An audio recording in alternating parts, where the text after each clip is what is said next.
Hey, all. How are you doing this evening? Welcome to Surviving Together. And we're going to be talking about the power of words tonight. I don't know if you can tell, I am not feeling the greatest. I have a headache coming on because there's a rainstorm coming in. So we'll talk as long as we can. Janet, it's good to see you. Sandy, so glad you're here. Crystal, wonderful that you're here. Davey, love you too, babe. Love you too. Just make sure you don't miss Saturday. That's the big one. So I will announce just a little bit right now, and then towards the end of the stream, I'll announce it again as we hopefully get some more people filing in. But Jen, Tree Hugger, hey, hello, how are you? Yes, if you haven't subscribed, please hit the subscribe button and hit the like button. That helps with the algorithms. Donna, so great to have you here. Wonderful. Tree Hugger. So Jen and I finally got our things coordinated, and Surviving the Cracks has been launched as its own channel. So we are super excited about it. I put up one video that we had done before together on my channel on there. So that's the only thing that's on there right now. But Saturday tonight, hey Misha, hi Shannon, how you doing? That's okay, ghost away, lurk. So Saturday night, the goal is to go live at 8 p.m. However, we need 50 subscribers and we only have 4. So if you and all your friends want to go over and subscribe to Surviving the Cracks, it's at Surviving the Cracks. We got really lucky with it. So that would be wonderful. So we can actually go live on Saturday. Jen is planning on interviewing me about an excursion I took this past Friday night. It was a lot of fun. So it will be a lot of laughs. Both Jen and I cover fairly heavy, serious subjects, and we figured we needed an outlet that was something to do other in. So that's what that is going to be. I can't wait. Izzy, welcome. So glad you're here. Sandy, you're always on a plane. Wow.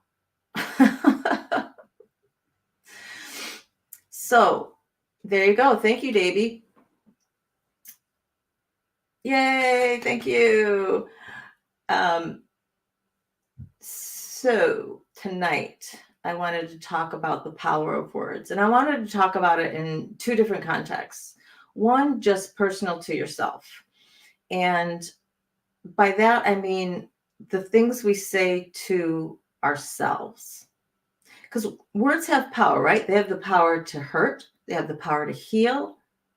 They have the power to cut. They have the power to calm. I could keep going with alliteration, but I won't. They have a lot of meaning in them. And in 1 or 2 words, you can sum up something and you can make somebody's day or you can break it. The same goes for you. I should know I've been having one of these days today. I've been struggling. I've really been struggling today with ants and, just a lot of things going on. And those ants are tramping all over my brain. And it's really hard not to call yourself an idiot or stupid or useless or worthless or, any of those other things that our ants tell us we are. But as we hear those things, we internalize them as if in your brain wasn't internalized enough, right? But it becomes a reality. And so in order to change how we perceive ourselves, we have to change the language we use. And with ants, that's really hard, right? We're all trying our best to squash those ants and to change the way they talk to us. Yes, Shannon, it is awful when the ants take over. She's been having one of those days too. Yeah, since Monday, I have had one friend after another tell me on Monday, one friend was just not feeling it, was feeling off, feeling weird, negative ants running. Yesterday, it was somebody else. Today, it's me. I don't know if it's the eclipse, Mercury retrograde, whatever it is, but it has just been, it's been difficult. You're right, Misha. Ripples are made regardless of whether they're positive or negative. So if we're putting out that negative energy, even if it's just within ourselves, within our brains, that's the negative energy that we're going to get. And that's the negative energy we're going to attract because we're going to be feeling that way. And we go to do something and it doesn't work out quite right. And you're going to go, I'm such an idiot. Why did I do that? That was stupid. And you may not be truly meaning those words. You're not stupid. You're not an idiot. But you just kind of seemed like it in that moment. But we have to change our vocabulary. Oh, wasn't that an interesting result? Or, make your own up. You have a mascot, the apt man. Yes, you are apt. You are capable. Mean people suck. They do suck, Misha. Thank you for summing that up for you, for us, though. Yeah, Donna, is exactly. It's amazing how a friend can destroy my mood. Makes me short with my husband and my cats, and with yourself, I would bet. And it's so difficult to be able to not react emotionally for us, for trauma survivors in general. I have found, at least, I won't say across the board, but for most of us, we are more sympathetic. We are more empathetic. Our feelings tend to get hurt easier. We tend to take things more personally. And so those ants, they're more like moles, or beavers building a dam against all the good stuff, and it's just like, no, negative, negative, negative. And I struggle with that. I do, because again, it's that automatic response of, if you've done something enough, if you said something enough in a certain situation, those words are going to start coming out of your mouth before you even realize it.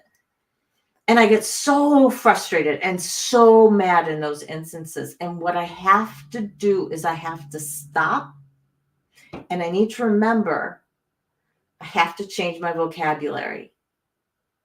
So I need to say that exact sentence over again with something positive, or at least something neutral, something silly. If it's a mistake that you made, you can just go, that was a big mistake.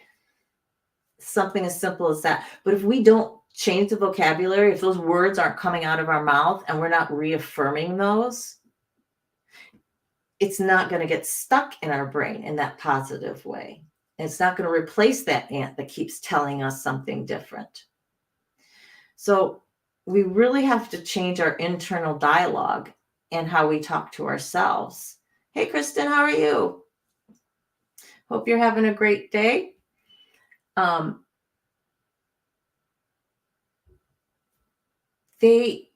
internal dialogue, one of the places that I try and get that out is when I journal, is to try and list all the stupid stuff I say about myself, because really it is stupid. I'm not worthless. I'm not useless, but I may feel like that today. So when I journal, I try and take whatever those ants have been saying, and at least write something down. I don't know about you. I'm not very good at coming up with things on the fly. So I need to have a ready answer. I know that there are go-to ants. Those ants have go-to phrases, I guess. that if something's going wrong in a day, this is how they're generally going to react. This is what they're going to say. And so changing that vocabulary is really, really important. You're right, Shannon. Make a list and have it be the exact opposite of what the answer's saying. Whatever works for you, as long as it's not negative. It has to be neutral and above. If you can have it be a positive, that's great. If all you can manage is neutral, well, at least you're not feeding the ants with that. And that is the goal. We're not going to get rid of all of our ants this way, but I was doing a lot of research for this show. As you can tell, I had the thumbnail up for quite a while. And in every video, every guru, every lecturer, every minister, whoever was lecturing on the power of words really did also bring affirmations in along with it and saying them to yourself, or at least saying them out loud. Now, whether that's in the mirror or it's just saying it out loud as you're standing at the window, but say them out loud. Those words need to be made and vocalized. Saying them in your head is not good enough. That's where the ants live. And you need to tell the ants, no, this is what it is. I am beautiful. Even though I'm not feeling it today. But I am. I am worthy. I do have value. And it's so hard, right? I think most people go, oh, it's so hard because it's kind of silly. I'm saying this to myself or whatever. I don't find that to be it. I'll talk to myself all day long. It's if the cats aren't around, because I do better thinking when I'm thinking out loud. For me, the hard part is vocalizing that positive, especially when you're stuck in a negative mode, a negative mood, and those ants are already crawling all over you. I know I'm not, but I feel stupid. I feel dumb for saying them because I'm not believing them at that moment. But that's the power of saying them out loud. And if you need to repeat it 3 times, do it. Repetition 3 times is supposed to be the key to searing something in your brain, being able to memorize it. I always said it out loud 3 times. I wrote it down 3 times because I'm very much a written learner. Maybe that helps. Mel Robbins, I love her. Misha, what do you say? Mel Robbins introduced me to the high 5 method. It works when I do it. Look into my own eyes and give the celebratory person giving back at me, give them a high 5. I have seen that with her before. You are right. Yes. I love her. If you guys have not looked up Mel Robbins, she does podcasts. It's on YouTube as well, so you can, watch her.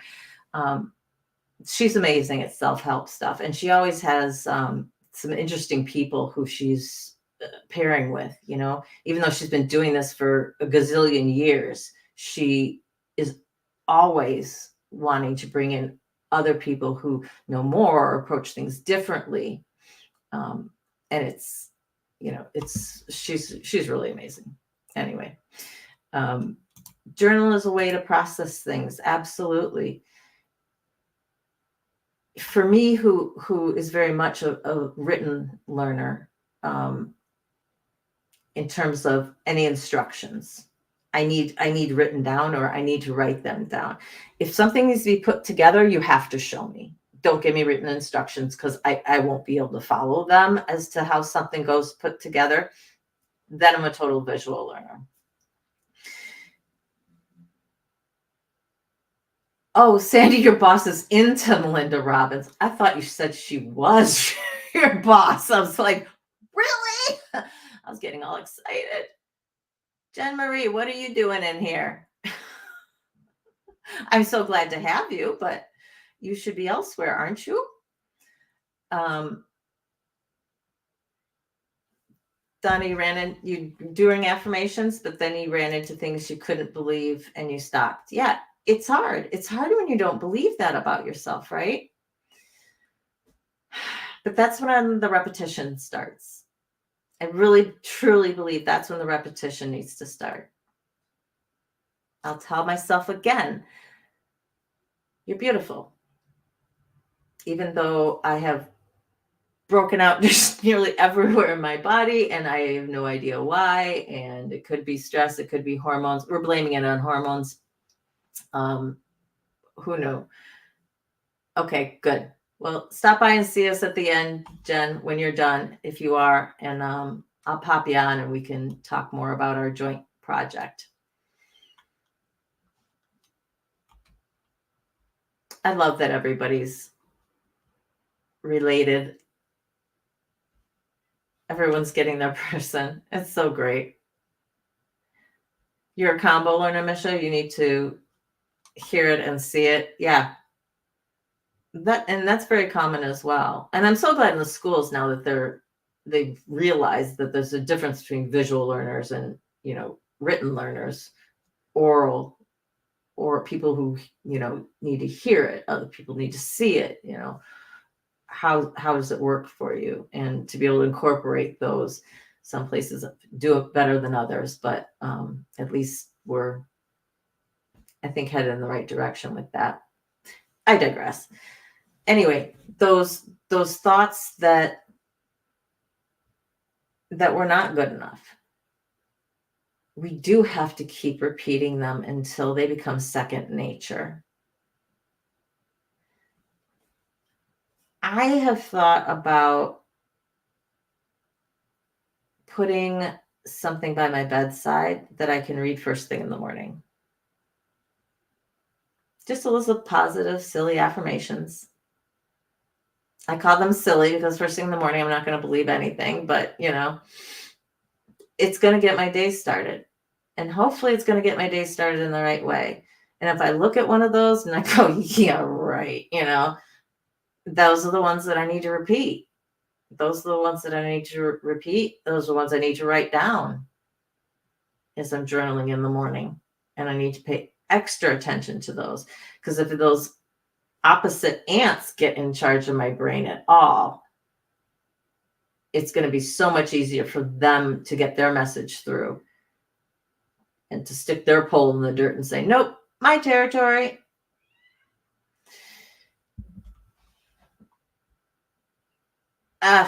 Donna,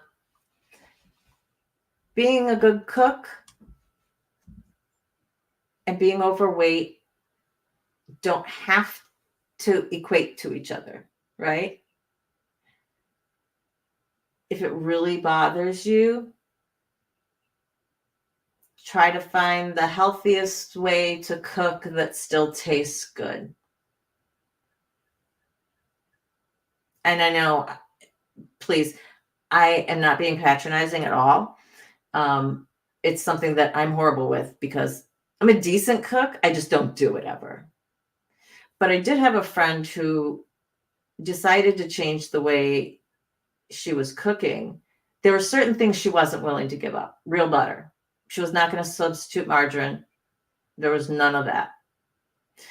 But she would cut down the amount she used. So maybe she used a little bit more of something else to kind of compensate. And for her, it became a really interesting game. I take away this, I need to add this. So if I take away a fat, I need to add something that's going to look like a fat. What can I do? And the wonderful thing is there are so many YouTube videos out about how to do these things. And there's books as well, obviously. But if you are a visual learner at all and want to see how somebody's, doing something or what a type of ingredient looks like or, anything like that, I find YouTube to be really helpful. I was just watching some interesting things today. It was literally, they took zucchini, carrots, bell pepper, and onions and cut them all up, combined in a separate bowl, water, flour, and milk, or eggs, flour, and milk to make a very loose sort of breading. Poured it all over there, baked it, put some cheese on it, baked it again, and it was like pizza. And I was like, yum. That sounds really good and a great way to use your zucchinis for this summer. Yeah, herbs are super helpful. I don't know where you are, Donna, but I'm in the Midwest, and we had salt and ketchup. My mom did not like pepper. My dad was the only one who ever used the pepper that was on the table, but that was as far as the spices ever went in my family. I think I was 16 before I tried garlic. It might have been in a dish I had when I went out to eat or something like that, but never to have in a dish or to cook at home or do anything like that. I remember the first time that I had it like a lot, and I was in the shower the next day, and I'm like, I just washed my arm. It still smells like garlic. What the hell? I was going to go to school and everybody was going to be able to smell me. Nobody could, thankfully, unless they smelled my arm, but it was very, very weird. So yeah, learning how to cook with herbs is really interesting. And it's so different cooking with fresh herbs from dried herbs too, I found. And I didn't know that. And the concentrations of what you need to use are different with both of those too. And I did hear if you're using dried herbs to kind of go like this with them a little bit as you're putting them in, because it breaks them up. So any of the oils and stuff that are inside, it kind of helps to open those up. Little tip. And you may already know all of this. And please, if I ever go off on a tangent and are telling you something about something that I know, and you're like, yeah, I know all this, please believe me, I am not trying to be patronizing at all. I'm just sharing with you whatever knowledge I have on a subject. And as far as cooking a substitution goes, that's pretty much it. Just because I don't do it a whole lot. Okay, so anyway, heading on back to our words. The reason that, as I said, the reason I wanted to talk about this was twofold. Was one, for our internal, because I know that we all struggle with those ants and that internal dialogue. I think as that, if you have a problem in terms of holding your temper with somebody or speaking calmly in a certain situation, I really think that feeling better about ourselves is going to help, is going to reflect on that, and is going to enable us to keep calmer in situations that we might fly off the handle about or might get more grumpy about quicker with something than others. Maybe that's not an issue for you. It is for me, I know, especially when I'm in a bad mood, when I'm not feeling great, when something's happened. If you're hungry.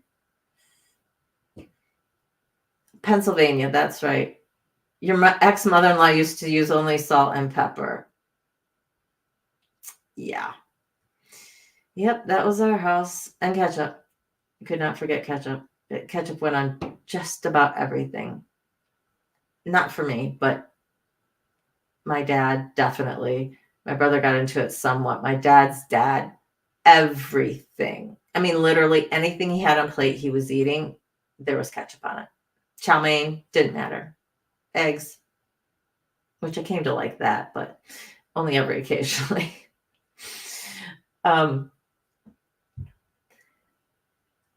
The other part of what I wanted to talk about with this power of these words is in regards to what has been going on with Mr. Combs and the other people who are being pulled into his orbit. that are being accused of, doing awful things.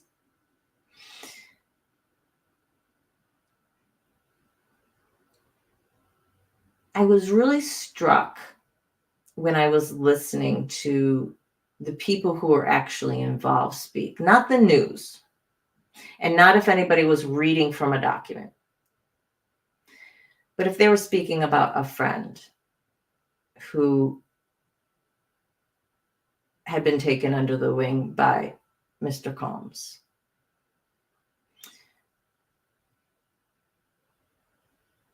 The wording that they used, I consistently found was victimized, abused. Which other ones do they use? Hang on. Oh, yes. Groomed.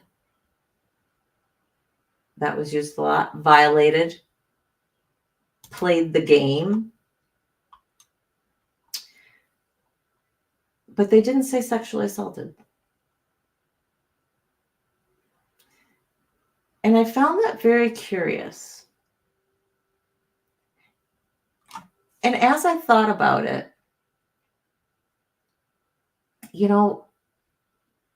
those words are so powerful. Sexual assault.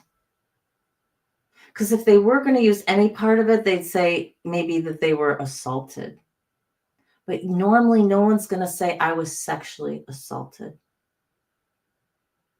There's something about it when you put those two words together where that stigma just attaches itself like a magnet. So it's as if we don't use those words, then it's not quite that, or it's not that bad. Shannon, I hear what you're saying. Maybe the essay can't be proved yet. But if for a victim speaking from themselves,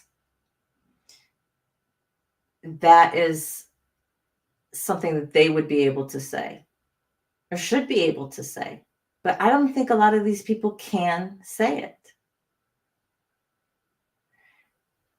These things that I've been reading, and who knows how accurate they are. Okay. So everything's, alleged as to whether somebody said this or somebody said this, but by all accounts, some of the people who are coming out as survivors from this whole thing, whether it was allegedly with Jay-Z or allegedly with Mr. Combs or somebody else,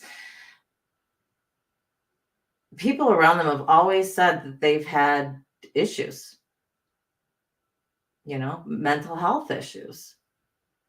Is that surprising to anybody? Certainly not me.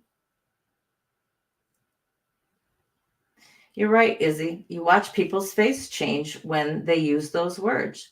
There is something so powerful about saying those two words together that people will avoid it at all costs.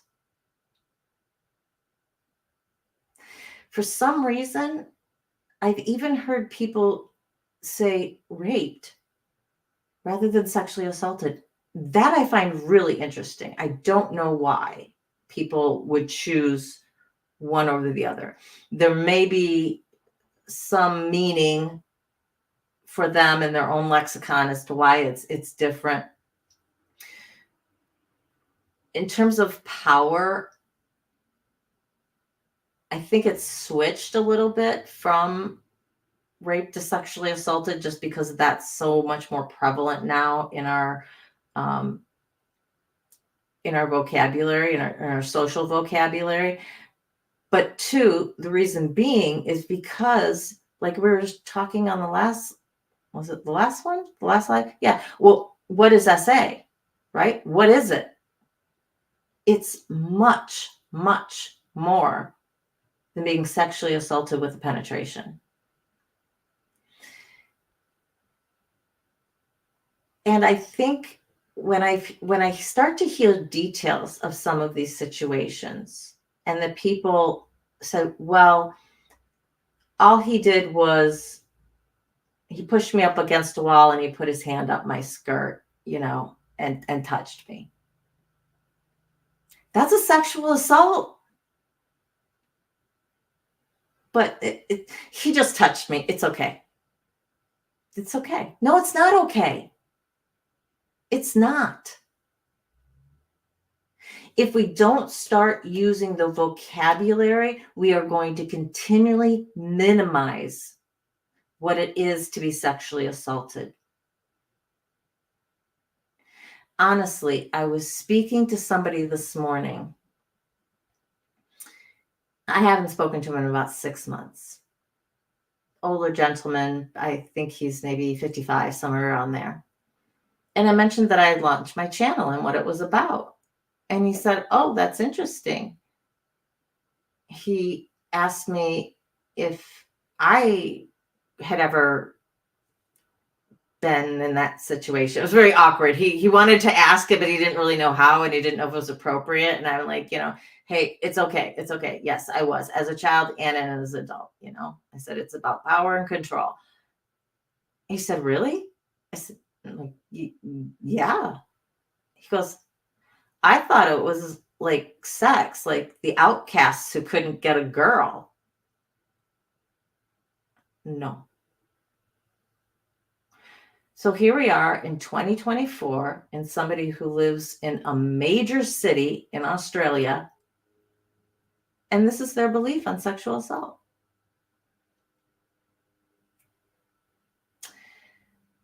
I was a little dumbfounded.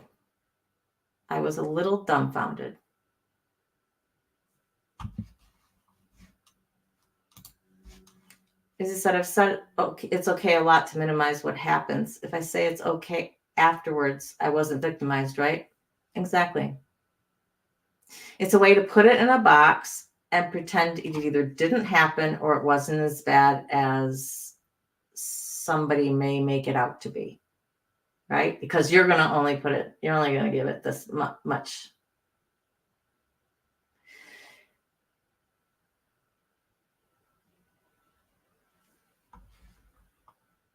Yes, you tend to Donna downplays the assaults as well. I think we all do, until we truly realize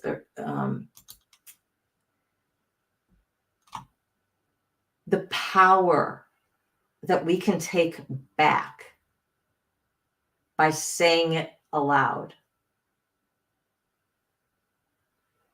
Say, that situation, I was sexually assaulted.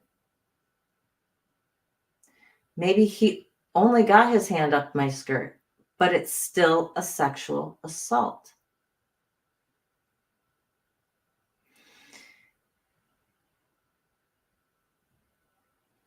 When you say it aloud, you're saying to yourself, I'm taking responsibility as this.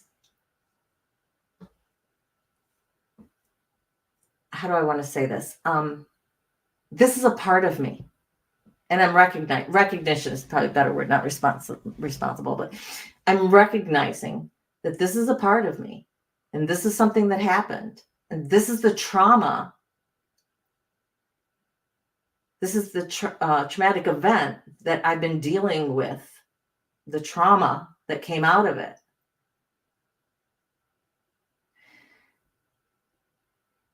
By downplaying it and pretending that it's not really as bad as it is, I feel like that's giving more power to the perpetrator.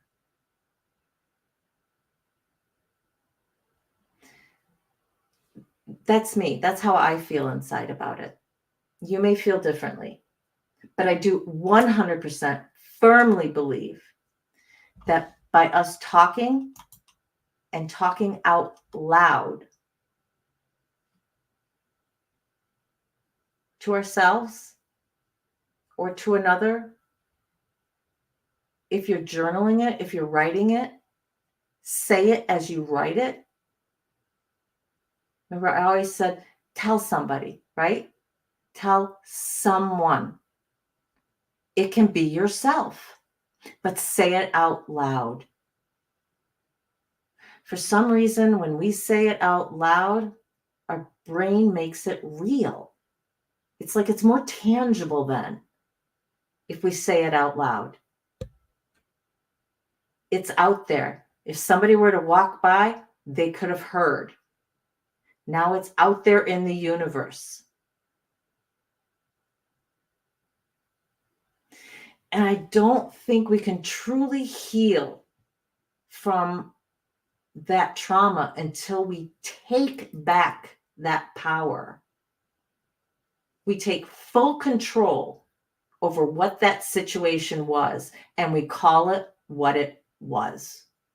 We give the name to it that it deserves. Because as much as there is a stigma to those words, there is power in those words in a positive manner for the survivors if you just grasp it. It does not have to be a negative. Own it. If something happened to you, you were sexually assaulted. You're a survivor. You're strong. Own that. So as much as we feel screwed up inside our heads sometimes, and as messed up as our lives have been because of trauma at times, if we can at least start by labeling it what it is, then we can deal with it because we know what we're dealing with. We're not dealing with something that's only this big. We're dealing with something that's this big.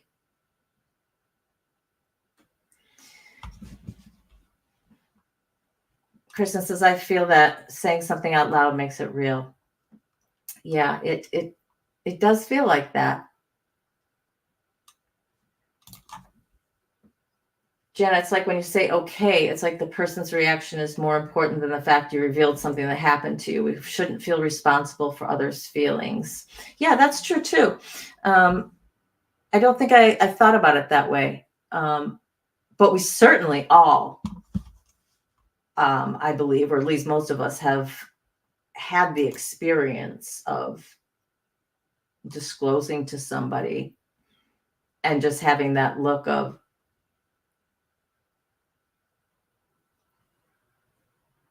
what do I say to that? I'm sorry? If you don't know how to deal with trauma victims, it just stuns them into silence, usually.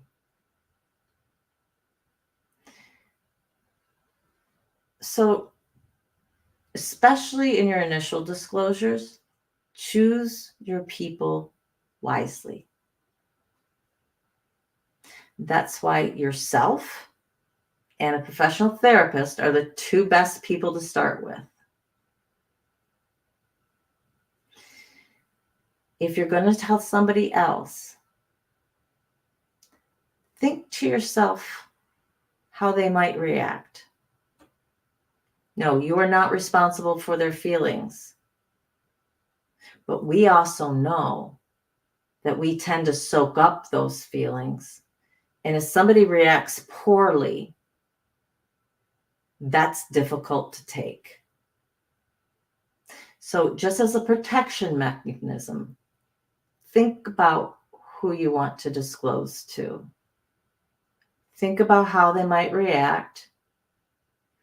And you can always preface something with, I'm going to tell you something that is very difficult for me to tell. I don't need you to say anything. I don't need you to do anything, but I need to tell you this. Or you can say, the only thing I need from you is a hug. Something along those lines. So then you've set the stage and you've given them something that they can then do that they know is going to be appropriate. Because I think that's most of the time. It's not that people don't want to say anything or don't care. They just have no idea what's appropriate. Do you ask about it? Do you say, are you doing okay? Do you just say, I'm sorry? What is appropriate? So if you can give somebody a little bit of guidance that way, if you are disclosing to somebody who's not yourself or a professional therapist, that can be helpful in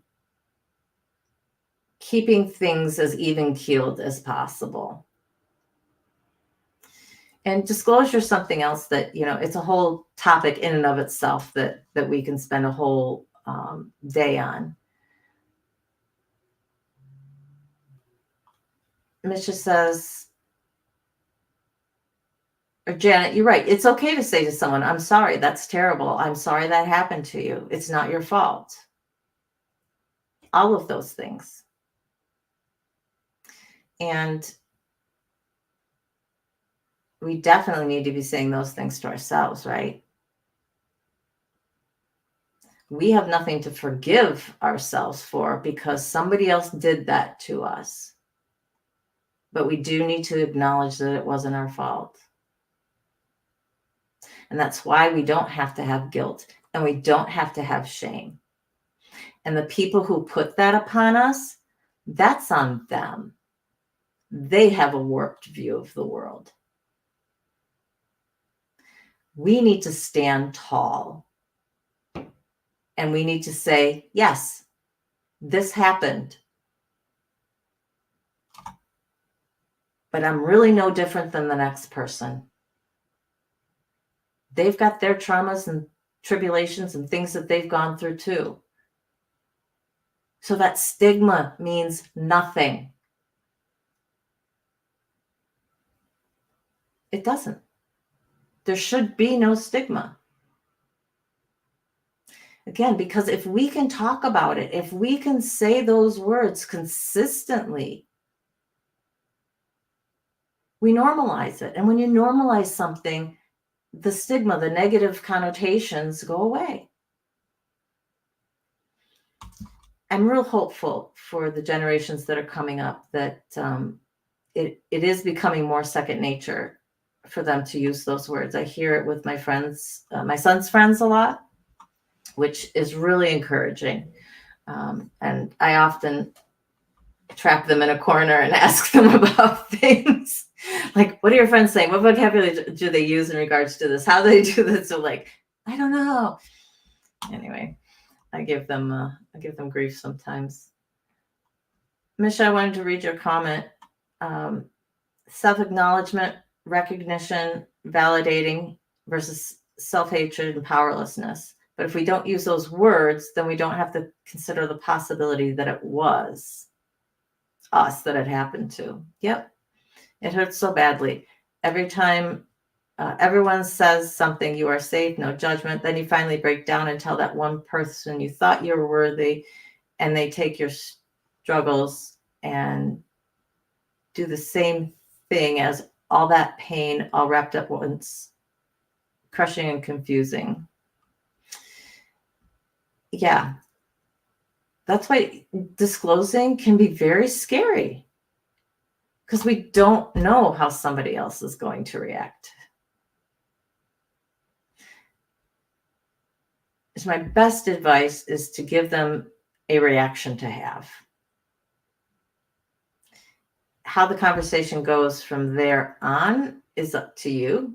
Is it something that you want to actually talk about in depth, or is it something you just needed them to know so that they know about the trauma that that event caused and the effects of that trauma that you deal with, and that's why you are how you are? That's usually the reason that I'm disclosing to somebody nowadays anyway.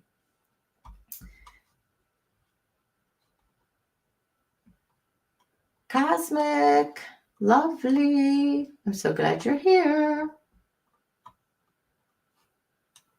You'll have to listen back. I told a story about a gentleman I spoke with in your neck of the woods. well, at least the same continent, this morning. And he thought that people who sexually assaulted others were guys who were outcasts who couldn't get it any other way. Yep, 2024. And I was shocked.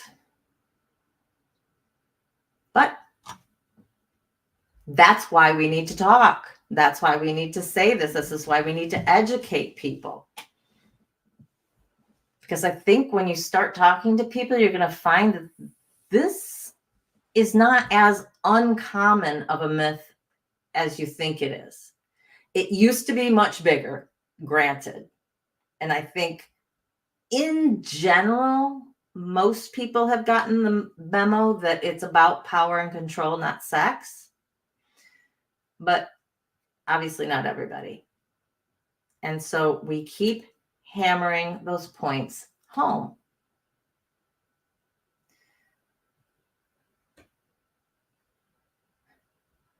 That is a really great way to say that, Christy. I disclose only so I can find understanding from them about me. It's very interesting. I definitely disclose sooner rather than later to the gentleman who I've been dating. It's only been pertinent a couple of times, but I found that there are things that are just kind of different about me. And if somebody is going to spend a lot of time with me, they're going to see those things. And they need to understand why. Or I would like them to understand why and not, just think I'm a weirdo. Which, I mean, people do anyway, but that's neither here nor there. I'll own that too. We can own our weirdness, our strangeness, our uniqueness. I'm using all the descriptors that I've heard on my first dates. It's quite interesting. Really, Christy? You said it's a very common view in Australia, unfortunately. A woman was allegedly essayed in our federal national security minister's office, meters from our prime minister's office, and she was destroyed. Oh boy. Oh, destroyed in the media. Politicians, journalists, regular people. It's horrific. It's made it so much harder to come forward. I am so sorry about that. I am so sorry about that. Yeah, it is difficult. It is difficult. That's where the education comes in. You can be a friend of the survivor movement. You don't necessarily have to out yourself to be educating and talking to people about it whenever it's appropriate. As Tommy said, he's kind of talking about the lifeboat, or was, as whenever he could, to anybody who was sitting next to him. I'm kind of the same way with SA, which is an uncomfortable topic, I think, for most people in general. But if you're talking about like the Sean Combs thing, and it comes up and somebody says something, if it's off the mark, I'm going to say something to them. Even if I just overheard it. Somebody's sitting in the chair behind me as we're waiting for the airplane. If I hear somebody say something like, oh my God, I can't believe that guy couldn't get it, or whatever, something, I'm going to say something. That's just who I am, because I am so passionate about this issue. Having this channel has ingrained that even more in me, and has just opened up that drive to want everyone to know that sexual assault happens, and it doesn't need to happen. Because if we're watching for others, if we're educating our kids on what to watch for, if we're educating the adults on what to watch for, you've got all of these eyes, you can stop it before it happens. Not all the time, the stranger who grabs you off the street or kidnaps you, there's no predicting those things. We're never going to get it to zero. I mean, I'm 100% believe that wholeheartedly. We're human beings, and human beings are awful to each other at times. But as long as we keep normalizing this conversation and we keep educating people, take the stigma out of it, bring it out of the closet, shine the light on it and say, look, guys, this is what it is. No more, no less. It's like domestic violence. That used to be in the closet, hidden away. Nobody talked about it. Now it's a defense for murder.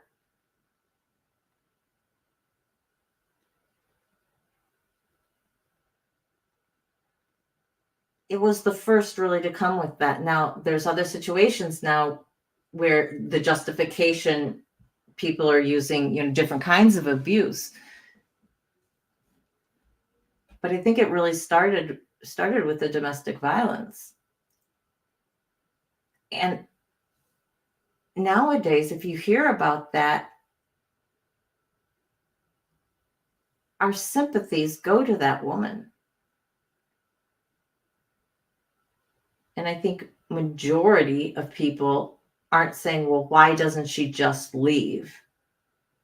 Because we know that there are different factors as to why that person doesn't leave. Maybe can't leave in some situations. They're not given any money. They don't have access to a car. Their phone was taken away. I mean, there's all kinds of reasons as to why they couldn't versus wouldn't leave, right?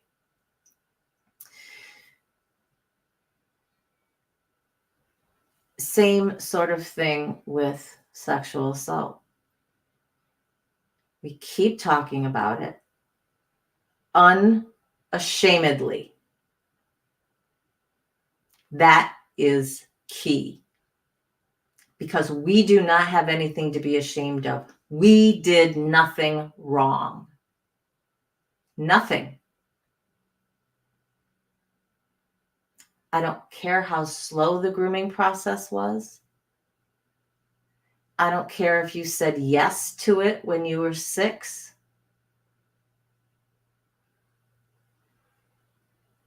It wasn't your fault. You didn't do anything wrong to bring this upon you. This is on the other person, on the perpetrator.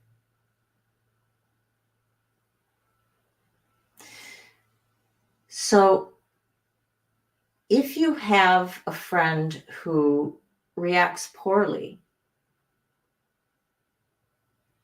ask yourself, why did they react poorly? What about that was that they are so uncomfortable with, or whatever their reaction is. Sometimes it's worth talking through.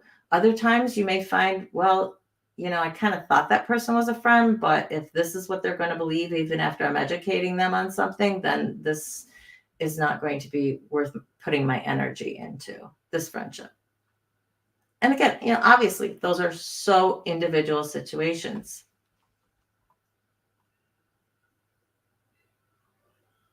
Yeah, Donna, we all build walls, and it is really tough to tear those down.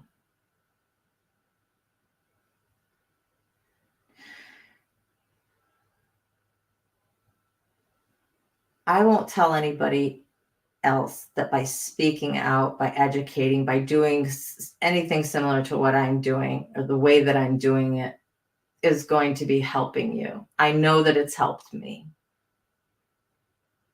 I do feel very strongly that vocalizing what happened to you, making it real and dealing with that's powerful stuff. And that does help you heal, even though it may hurt like a biatch in the beginning. No doubt about it.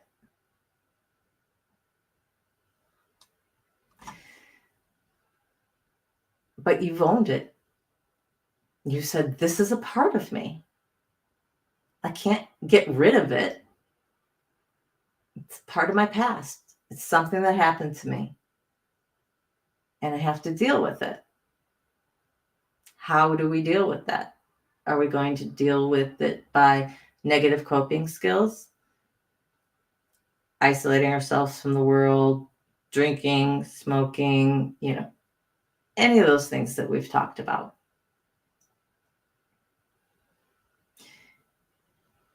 It's very, very hard to... Oh, Donna, I wondered what they were saying sorry for. I couldn't find your comment. Yeah. Sometimes people don't always have the right perspective on a situation. And when we're steeped in it, and especially if we've got ants crawling all over us, that just makes those words even harder to take. It does. I know it. And especially when it's somebody close to you. So I am so sorry that she said that to you. You had your own reasons. And I don't believe that laziness is ever one of them. Ever. Okay, so you do have battered women's syndrome laws.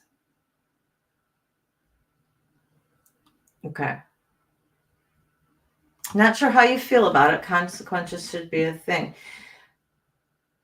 I agree to a point. When it becomes your life or their life, what are you going to choose?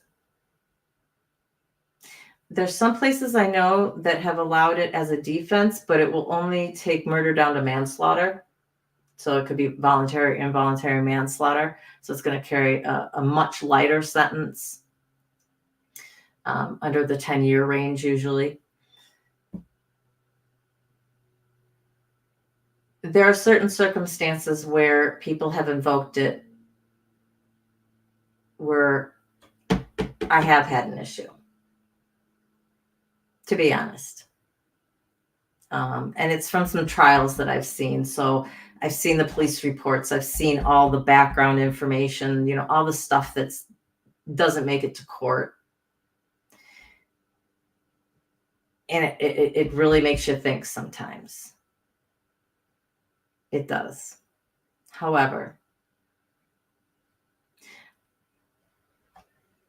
I think that it's good that we can at least have them in place and that conversation can occur as to whether or not it's appropriate in that particular circumstance.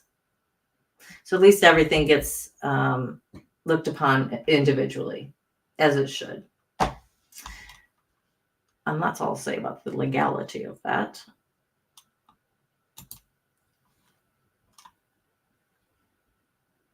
I wouldn't fault somebody. You're getting beat on the regular, or your kids are getting beat on the regular.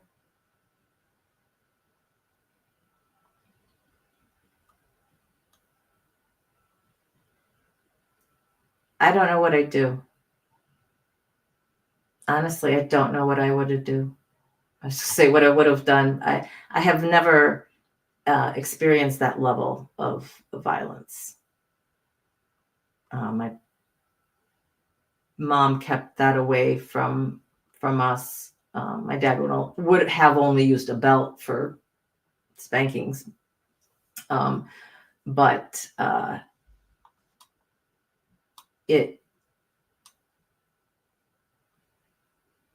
don't know. I don't know what I would have done.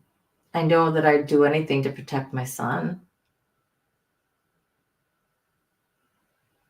And I'm so glad that you got out and that you got your child out, your kids, because you have 2, I think, right? I could be wrong on that.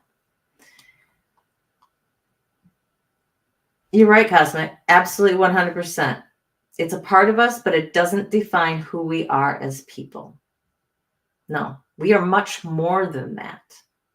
Obviously, I talk a lot about it, and a lot about it in terms of who we are and what we're dealing with because of the subject matter of the channel, because of the type of trauma that we're dealing with.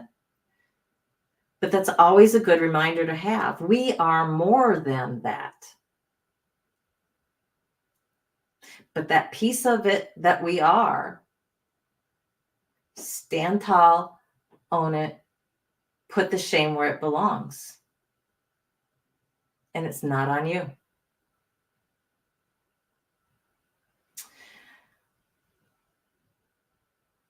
That's how you feel, Shannon, if the kids are being all bets are off. Yeah, I am very, very much in the protective mode when it comes to people who can't protect themselves. They should not be exposed to that kind of trauma. They don't deserve it, no matter what they did. Your mom's perspective has always been to protect the men. Interesting. I'm going to guess that that's because of how she was raised. You wanted your girls to have something you never did, a father, even if he wasn't the best for me. He wasn't violent. He was verbally abused. Yeah. Yeah, I hear you on that part. I hear you on that part.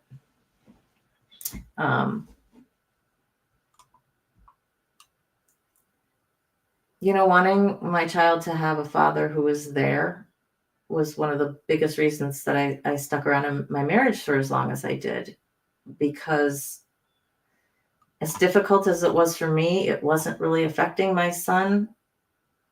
At least I didn't think it was, because he was very, very little. I realize my mistake now, that I should have left earlier. But we live and we learn. We live and we learn.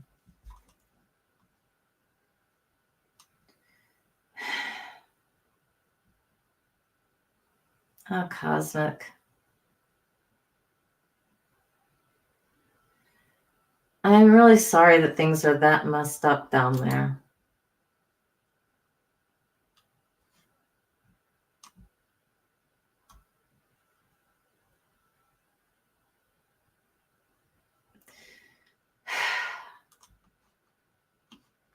Yeah, Misha. I remember when you told me this. So Misha's daughter, Christina, had a partner live in, and knew he had a gun, knew it was going to be her or him eventually one day. And nothing Misha said made her leave. And she chose to die versus leaving or having the abuser killed. And it's really unfortunate. And I understand why you feel the way you do about that. I would have 1,000 emotions going through me. In the end, all we can do is accept that she made her choice and try and make peace with that somehow. I won't tell you how. As a friend, I can talk with you and listen to you and give you any advice that I can. But in the end, it's, what you feel is right in regards to putting it to bed. And that cannot be easy. She learned her choice by watching you, agonizing. I understand that, but you also, from what I understand, have been speaking to her a lot about leaving, about getting out, about, this isn't healthy. So in the end, I believe you were doing the most that you could in that situation, she was an adult. You couldn't force her to leave. And it's extremely unfortunate. Your soul's been shattered. Yeah, I can totally understand that.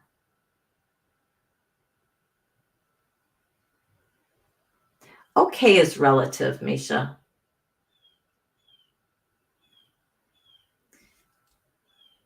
I would say one day you will be at peace with it, hopefully. Maybe you never will be. But hopefully you'll have learned to kind of work around it, or to put it in a corner where you can look at it and deal with it in bits, but it's not the main focus of your life. That I know it's a huge part of your life still right now, because it's, not that old. You will be okay one day, though. You will. I firmly believe that. Each and every one of us will be okay. Jen's right. Will we be the same? No, never. We're never going to be the same person as we were before the assault. That's why minimizing it, or trying to forget that it ever happened and just putting it in a box and shoving it away and never looking at it, doesn't work. Because the trauma is already there. So you're just denying the existence of the event that caused the trauma that you deal with every day.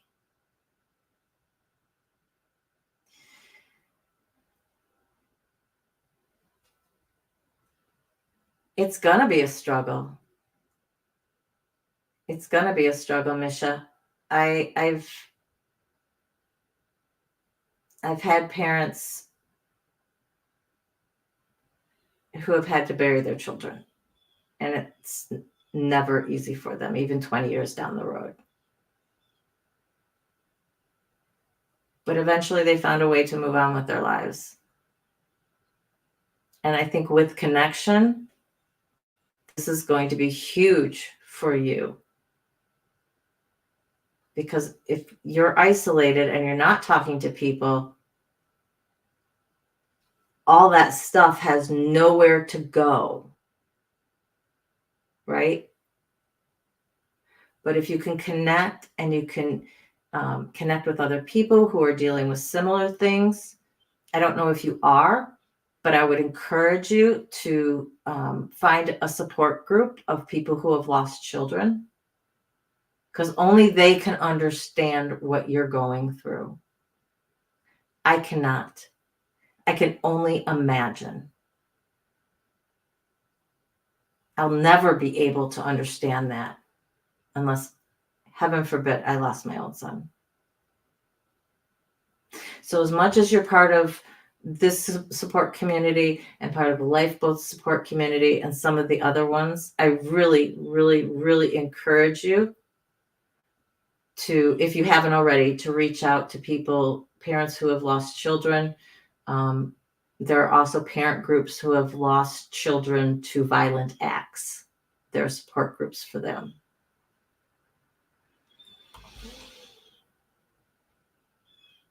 Oh, Jen.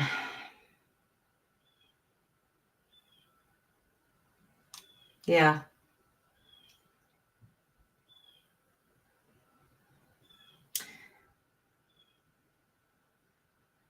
Whether it's a child from a pregnancy or a child that you've raised, it's going to hurt. It's going to hurt. I had a miscarriage my first time around. And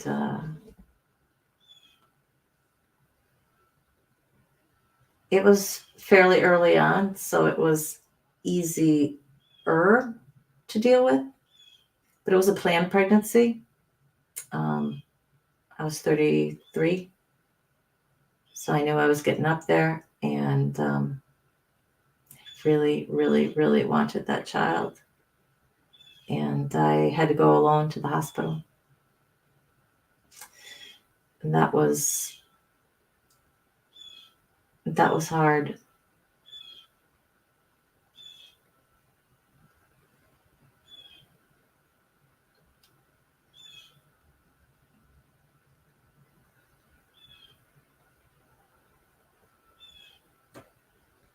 I'm sorry, I'm just reading Chrissy's comment.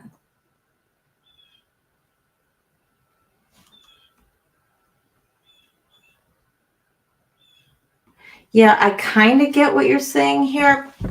But yeah, if you find that video, please, send it directly to, or send it to me, and I can post it on the channel as well.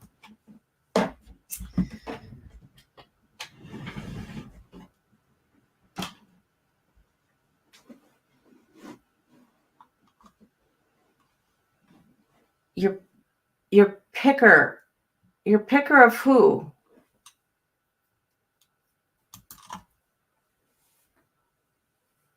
Of support groups, of people?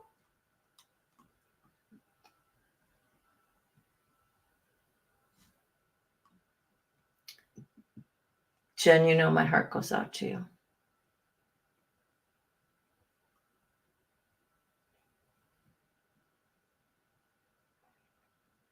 Yeah. Again, Misha, the only thing that I can recommend beyond just having people, you've tried many groups. I won't shut up about it.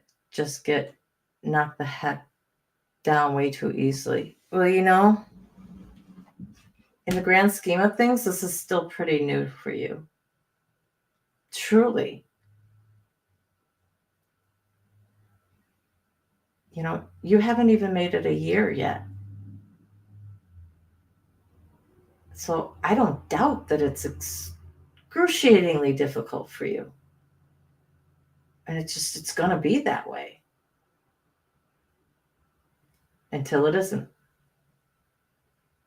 And when that happens and how it happens, not my forte. But if you found a group and you didn't like it, you didn't fit in for whatever reason, then look for another one. There are many out there. Many. And if you can't find any more, if you have a list of ones that you've already been through, I can help you research to find, other ones. But I truly believe having that connection with people who have been through what you have been through is going to be the most helpful to getting you through this, because they're going to have the coping mechanisms, the coping skills that have worked for them. They're going to have the things of, don't listen to somebody when they say X, Y, or Z. And they're just things that I wouldn't know. And I could very easily stick my foot in my mouth. So I don't want to talk about something that I know nothing about. Oh, your mother lost two. You've lost two of your sisters. Oh, geez. Hey, Todd, how you doing?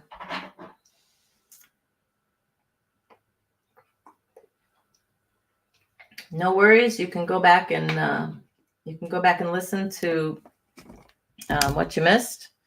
We have been talking about the power of words tonight, and the power in being able to say to ourselves and say out loud, even if it's to nobody else, I was sexually assaulted, and actually using those words. Because I was talking about listening to a lot of the alleged victims who have been kind of coming out of the woodwork about Sean Combs. Some people have thrown Jay-Z in there. Some people have even thrown Beyonce in there, and I'm sure that there's more people to come. Usher, a victim. I think he's been labeled a survivor and a victimizer, alleged. And when they talk about it, they're always using other words that soften what the event actually was. And it's because of the stigma that sexually assaulted still has sexual assault. But by using it, by labeling it what it is, by talking about it, we're normalizing it. We're saying, yeah, I was sexually assaulted.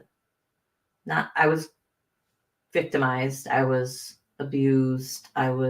Which all have horrible connotations. Don't get me wrong.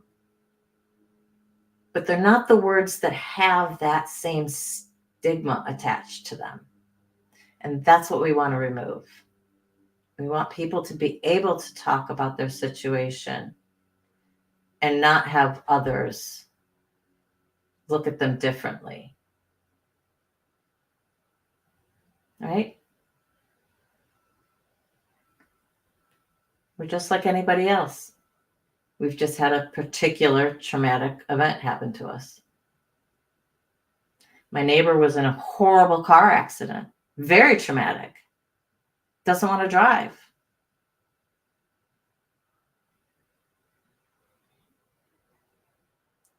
Different trauma, different traumatic event, similar types of trauma that are leaking out because of this, because of her situation. She doesn't want to drive and leave the house for some one reason. I don't really want to leave the house for another reason, right?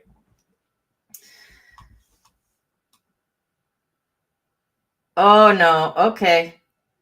Yep. Using the power of words to help your little one name her big feelings. Good luck. Yep. Kirsty says, good luck, Kizzy. We wish you the best. We wish you the best. I think we've all been there.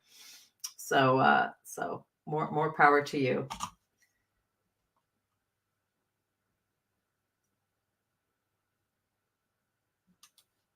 This is an interesting observation. Christy says, I don't like how people automatically seem to think that those who are victims are going to be perpetrators. Exactly. Just because something has happened to you doesn't mean that it's going to continue. Domestic violence being a huge one. Just because you were a witness or suffered domestic violence doesn't mean, let's say you're a male, that you're going to continue that in your adult relationships or that you're going to view women the same. Now, granted, in some circumstances, in some families, does it have to be a conscious decision to break that cycle? Yeah, it does. It does. And it takes people who are particularly aware of themselves and their situations to be able to do that. But it's not an automatic. Absolutely not an automatic. They do. You're right, Jen. There are so many assumptions that are made. And that is why we have to talk. That is why we have to educate.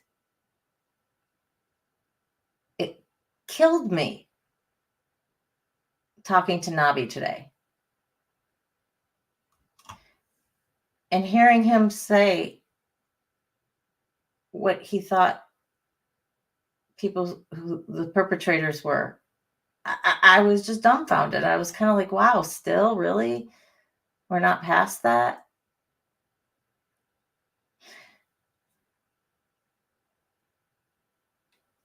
There does seem to be trauma is getting its own stigma, I think, in a way, because it seems to me that some people think then that you're broken or that you've got issues, which we do, but that doesn't make us any less of a person. That doesn't make us less worthy to know, to get to know, to be a friend. Everybody's got their stuff, right? Everybody's experienced trauma. Everybody. It just depends on the degree. But everybody's experienced trauma.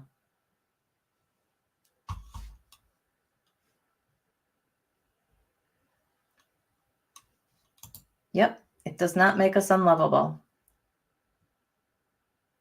It doesn't make us less than in any capacity. It does not make us less than. And if you don't believe that, then those are some words you're going to have to say out loud. Those are some words that you're going to have to repeat to yourself. I am not less than because I was sexually assaulted. Being sexually assaulted does not devalue me in any way, shape, or form. And keep saying those things in different ways, different contexts, whatever. Keep saying them until you do believe them, until you've rewritten any ants on that topic. Because really, that's our goal, right? With all the negative self-talk is just the ants talking to us. And we want to rewrite their programming. And the only way to do that is to have something different going in over and over again until we get it.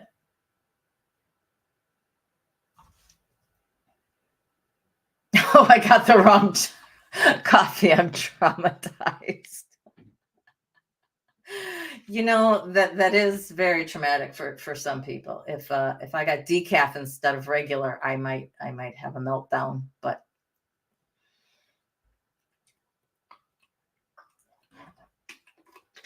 excuse me, guys. Sorry, I was very thirsty.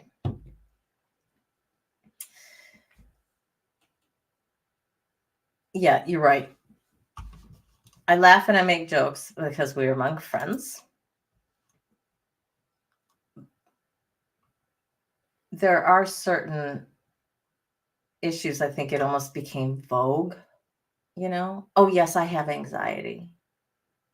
Oh, yes, I have panic attacks too.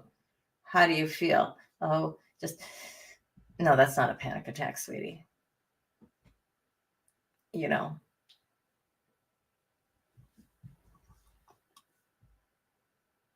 Well, Todd, then you identify those other reasons, you identify why you feel less than, and you write your opposite. What do you need to do to have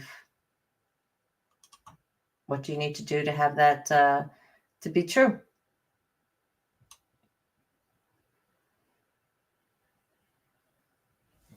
Kristen, Melinda, you are worthy.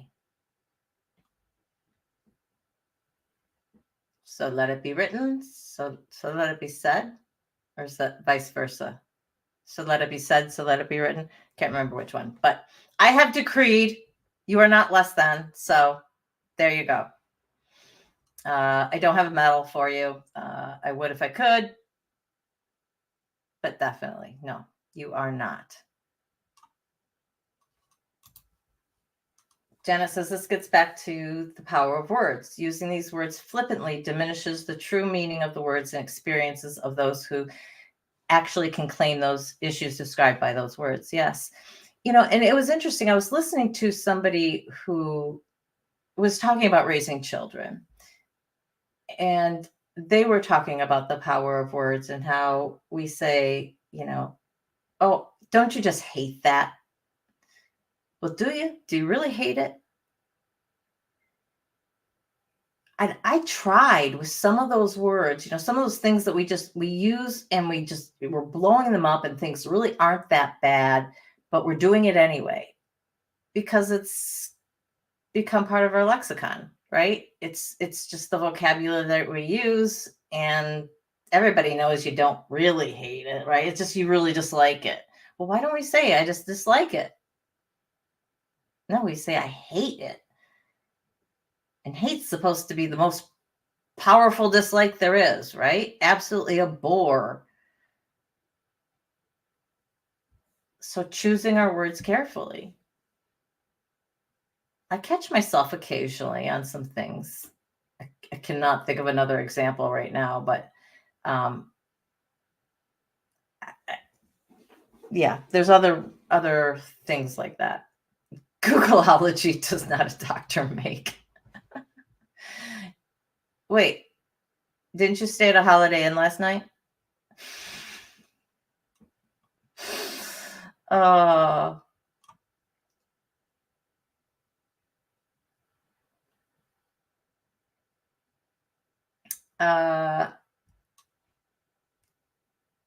Yeah, I think so. Jen?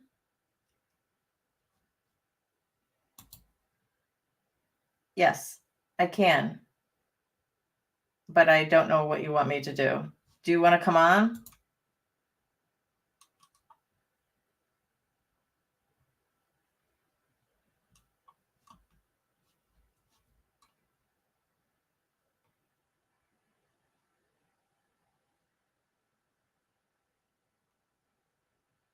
Sorry, guys. I was just reading back through a few comments.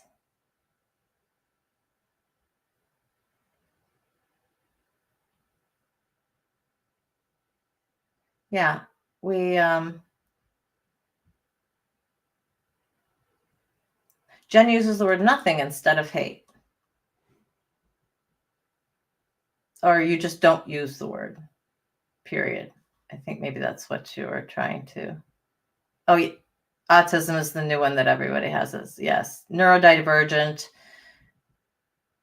We're all on the spectrum somewhere. Yeah, definitely. You know, it reminds me of when everybody had ADD. You know, when I was going through school. ADD and ADHD, everybody, you know, the kid couldn't sit still for a few minutes and, oh, they must have ADD. And so everybody got put on Ritalin.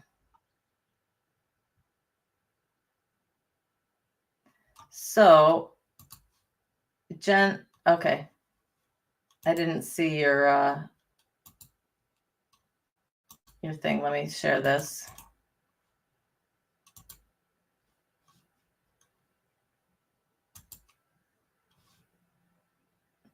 When you grew up, girls didn't get ADD? So it was only the boys?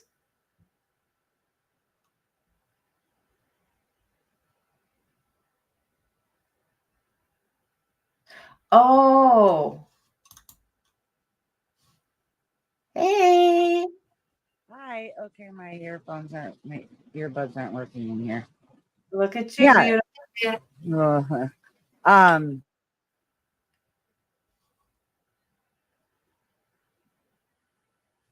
the 70s and 80s, they only believed that boys got ADD. Facts. That's wild. It sucks.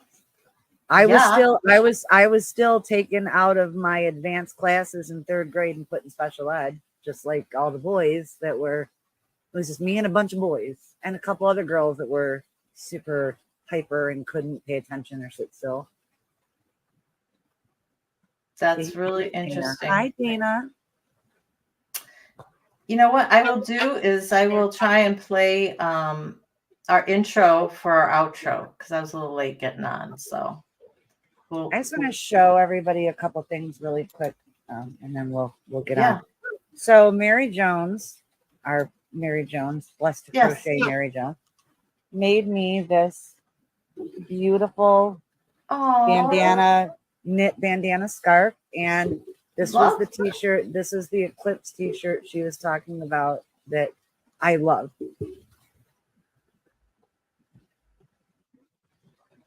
Oh, that is awesome. Isn't that great? I love it. She's such a sweetheart. Yes, absolutely. I wish I could have made it, but I saw it here. You know, it's fine. So we had pretty good visuals of it. Oh yeah, it was. We were 98% down here in the city. It was really cool. I enjoyed it. The best, absolutely. that I could enjoy anything on Monday. That's what I'm talking about, what Misha just said. Yeah, I was am I able to do? No, I can't do that. No, for the longest time they never even tested females. That's what I mean. there wasn't even a test for females, so they didn't consider that females got it. I took a breath in order to say her thing, and you're like, "Oh, see, Misha." No, I might have gotten a cry out for the last 10 minutes of my advocacy meeting before I came back. So not enough. I need to do more. I know now what to do to help get the waterworks going. All right, good. Great. I like neurospicy. I do. I like neurospicy. I would be willing to say that. But really, I'm gonna be 54 years old in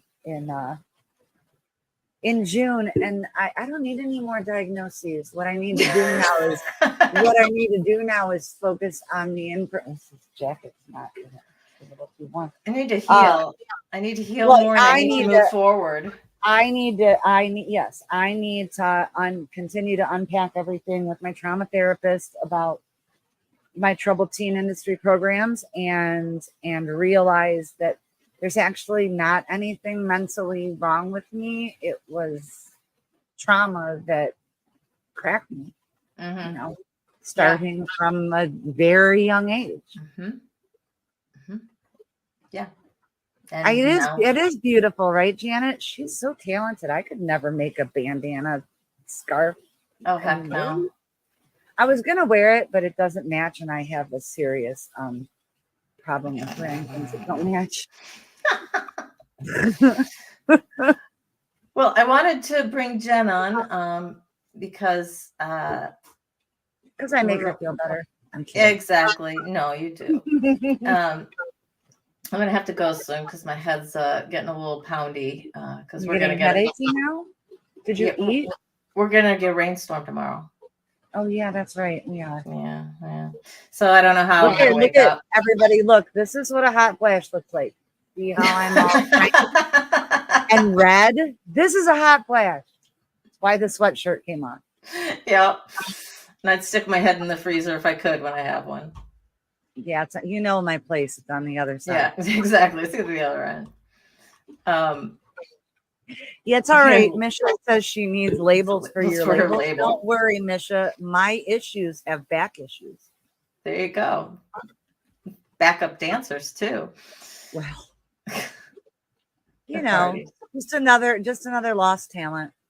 By the way, can I just say that JD Delay's got some really, really long nipples. That I did not notice, but okay.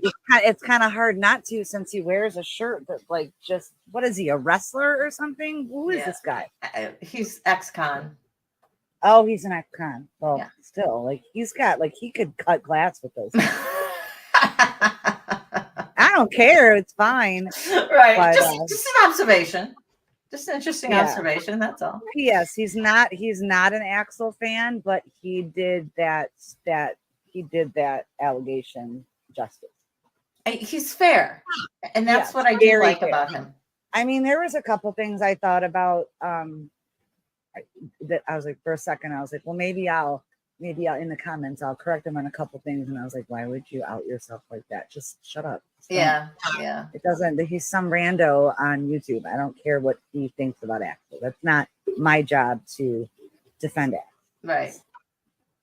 He did the best he could. No, he did the best he could. I think with the material he had available to him, and for sure.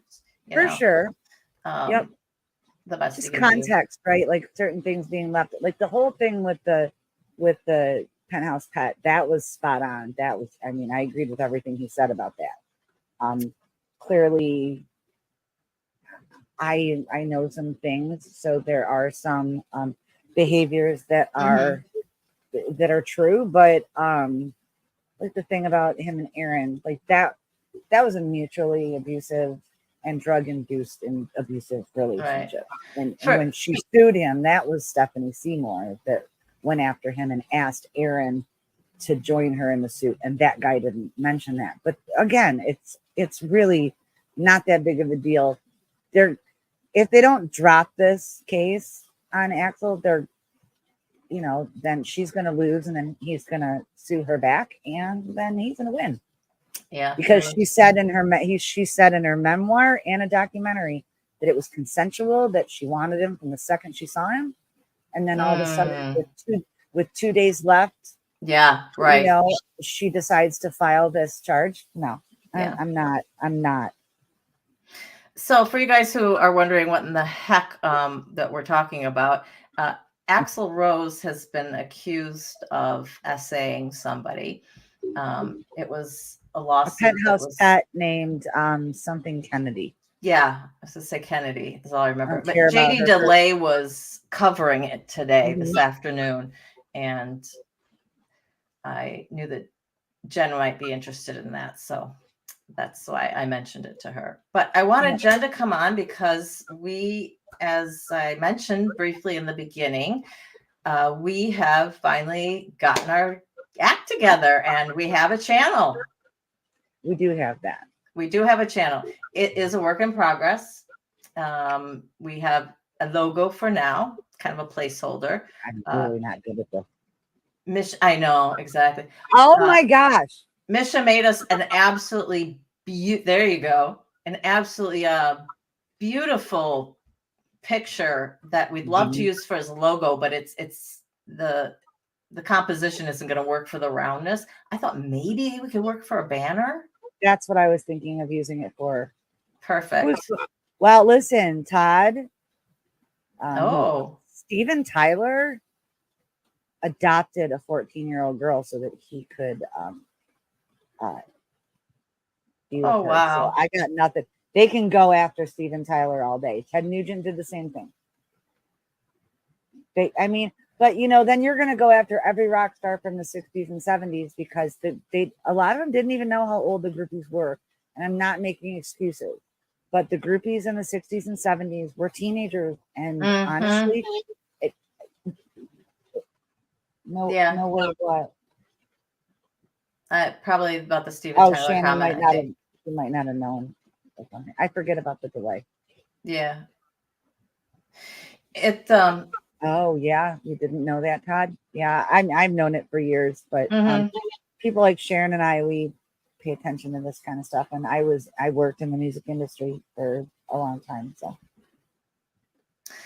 there'll probably be some interesting stories and things that Jen will probably tell through Surviving the Cracks on the way. Again, we wanted to take our two channels, mush them together, and make something totally different because we both deal with something heavy. We are bringing together, and just it's going to be light only, mainly. If there's really something important going on that we feel we just we have to talk about on Surviving the Cracks as well, that's something that we'll do. It's gonna be little Miss Serious and Little Miss Silly. I'm not serious all the time. No, you're professional, remember? Oh God. So we were yes, Janet, he did say that. And Spanx is a beautiful young man, but he does not look anything like Axl Rose, except he's got red hair. He's got long hair. That's the only thing. That's long red hair. That's it. Yeah. But that's he's a beautiful young man. He is absolutely wonderful individual. But I'm more disturbed by the fact that Spanx didn't know what Axl Rose looked like until this morning. And I actually had a conversation with him about it this afternoon because I was just like, how on earth do you not know what Axl Rose looked like? Come on, he sang Sweet Child of Mine. He sang a lot of things. Well, I know, but it's kind of just what comes to mind when you think of him just singing, Yeah. Was and always be black. Listen, everybody has their own taste, don't they, Cosmic? Exactly. I'm keeping my personal opinions and most of my personal story. Oh no, those stupid big Pharrell hats I can't stand them. He's stopped wearing them as much on stage now, though. Oh. He did the first couple years they were back, 2016 through 2018. He kept wearing all those big hats on stage. I know what he's talking about, but it's you know, he's a human being and he's insecure like everybody else. And he's he's older. His hair's Hair's thinning. Yep. And he All the was, older and rappers. he was heavier there the first 3 or 4 years they were back on tour, but he's in good shape now. Actually, Cool. he's healthy. He's healthy. So, guys, if you would like to see Jen and I together talking like this about different topics, we need 50 subscribers in order. Shoot, that's 50. Exactly, 50. In order to go live on Saturday. So we would love to. If we don't make it to 50 by Saturday, we will go live as soon as we can, as soon as we do. We are planning. Jen is planning on interviewing me about a club that I went to on Friday. It was a lot of fun. I have stories galore, and it was very interesting. They had some demos. I didn't tell you about that. Told me. Did I tell you about those? Oh, okay. I couldn't remember if I did. Christy. If you guys only heard me laugh, then my dog jumped.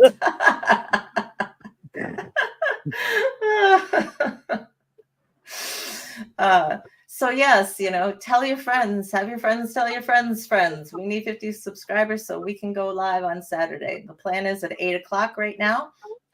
There will be a thumbnail up as soon as I can. I cannot make a thumbnail for a live until I can actually go live. Todd sub. So that means we have 5 subs now. How many subs do we have? Janet subscribed too. So Janet, damn it, Janet. I know. Oh, is that how it goes?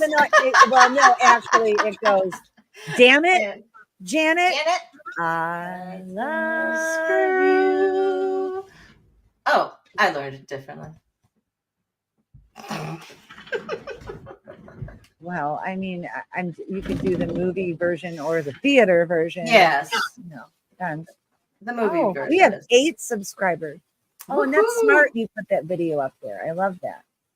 Yeah, I think that was a good one of us. We were just, kind of chilling and laughing. Even though we're talking about a serious subject, we got a lot of laughs in. So yeah, and I'm glowing like the angel that you are. Like I'm like I'm the radioactive monster that I am. Jen, you're an angel in human form. Oh, so that was just showing your glow. You just made me swear. Yeah, Todd, Rocky Horror. I'm a fallen angel, maybe. An archangel. I don't. Yeah.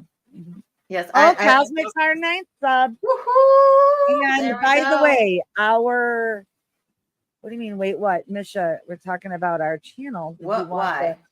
What? By the way, put you down for 20. Okay, 20 subs. Keep bringing them up. Okay.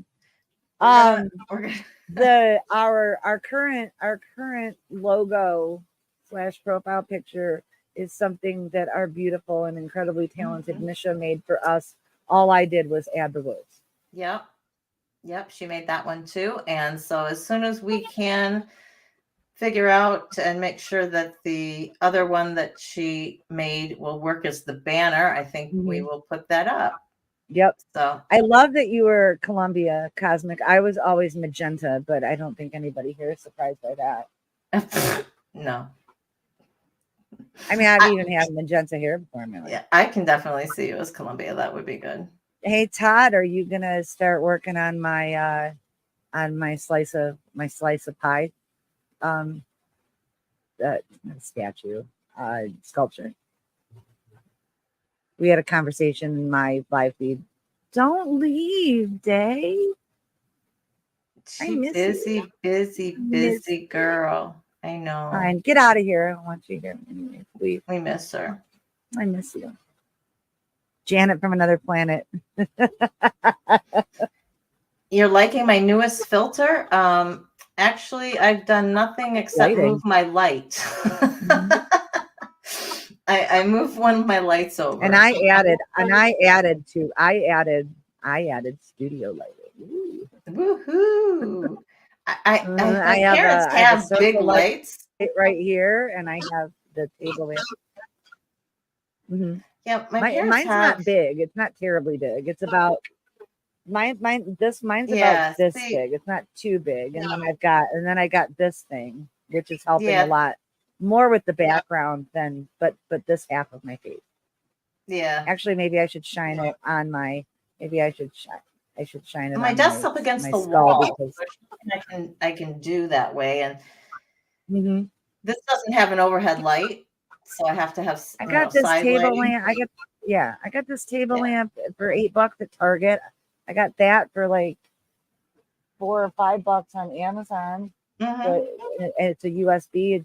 I put it on top of my second monitor, and of course, I always have to have Pinky. Is your Lee here. monitor working now? Yeah, because it was the cord. I got Was another the cord? cord. Oh, Mhm. awesome. Good. Great. Oh wait, did Misha explain what she was confused about?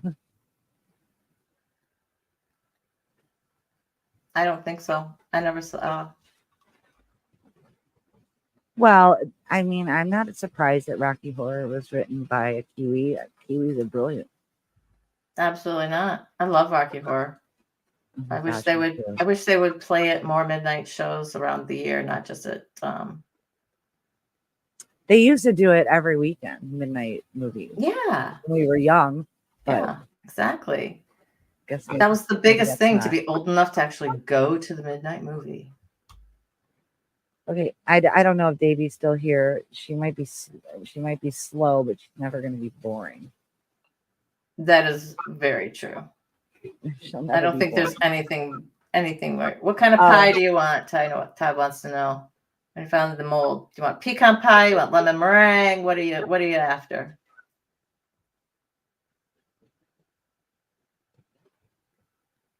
Consensus, Misha, what?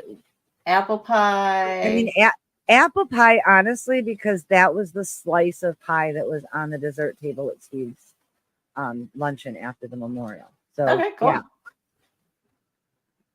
Yeah, Todd says they used to play it every Friday and Saturday at midnight. Yes. Exactly. Yes. And I would go. I would go. Fridays was Rocky Horror. Saturday was The Wall for me. Anyway. Oh, okay. No, we never.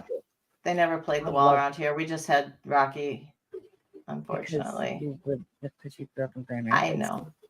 I know. Not as cool as we are down here. No, I'm not a big city girl. The big city. Yeah, you guys should see our really fancy Hollywood type sign. Oh my God, that was pathetic.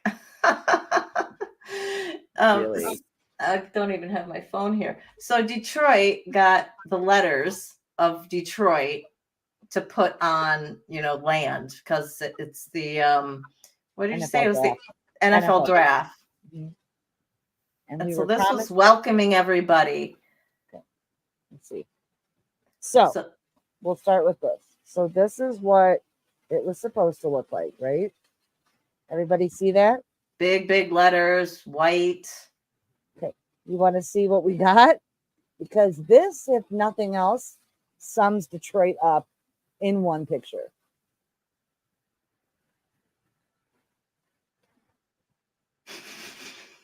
I was skinny ass letters. And they're like green. Blue or something? Yeah. Green, like a dark greenish blue. I'm like, I'm gonna have to drive over there. I'm gonna have to drive over there tomorrow or something and see it, but it's stupid and it's ugly. Yeah, are they lit at night? At Hope, at least. I mean, they're supposed to be, but God, with the mock-up that we got, I imagine that wasn't cheap. Yeah, but it is. Yeah, exactly. It wasn't inexpensive, but it's cheap. It's very Detroit. Yeah, you own it. Oh, own the disc. Where is that sign in Detroit, Shannon? It is on I-94 going towards downtown from Metro Airport, because that's where the majority of the people are going to be driving from to get down to Ford Field for the draft. sweet. It's always exciting when something really cool happens in Detroit, except when the city tanks it by doing stupid things. Yeah, and then Like you go, okay, like how when much? we had the Super Bowl in 2005, and instead of demolishing houses that were all burned out and broken down and decrepit, they put Honolulu blue tarps over the houses. Welcome to Detroit. We wrap our houses in Honolulu blue. Yeah. Shannon's asking if that's near the tire. It is no, because the tire is in the edge of Dearborn Heights and Taylor. It's right on it's right when you're coming into downtown past 96.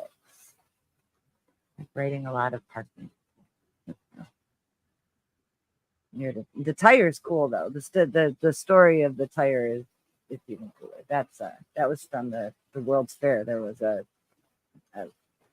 carousel, merry-go carousel. What is Ferris wheel? Ferris wheel. I gotcha. Yeah, that. Yeah. So yeah, no, it's in the city limits of Detroit, but that's our welcome to Detroit. Hello, people. We are cheap and cheesy all the way around. We are a blue collar city, and this is the best that we could do. Yep, exactly. Janet says she loves your office. It's so eclectic. She sees different things every time she looks at it.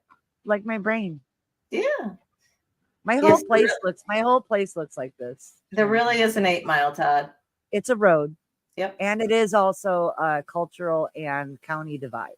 Yeah. So 8 Mile is a road, and everything north of 8 Mile is either Oakland County or Macomb County.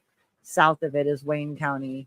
Most of it is Detroit, but some of it's like Redford, Livonia, Northville. Once you get into the stick, more out of the city. But yes, there is really an 8 Mile road. There's a 5 Mile road, 6 Mile, 7 Mile, 8 Mile, 9 Mile, 10 Mile, all the way up to I think it's 30.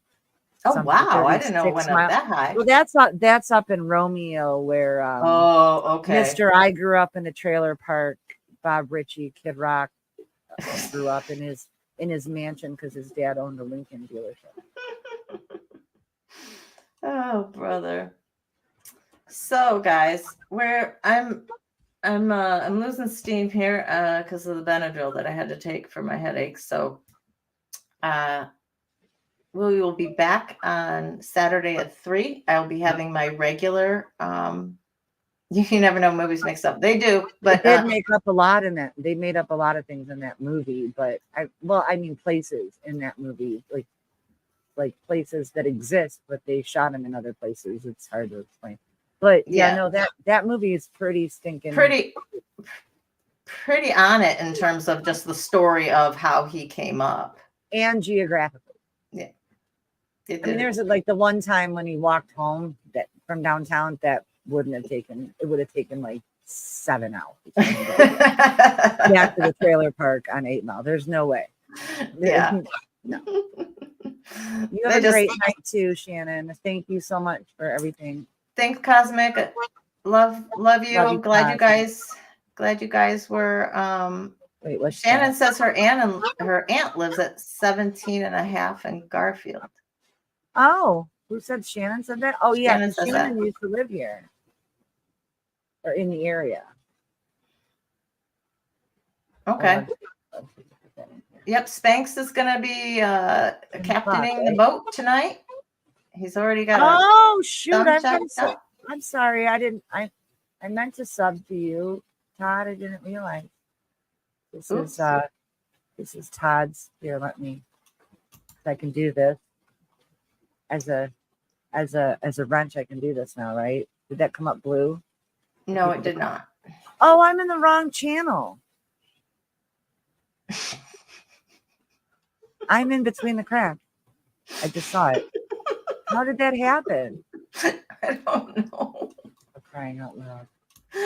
Oh. This is how you know that I'm burned out. Janet says I just laughed out loud and my husband looked at me funny because I'm wearing earbuds. I'm a funny girl. What can I say? Did it work that time? Let's see. You're My gosh, I quit.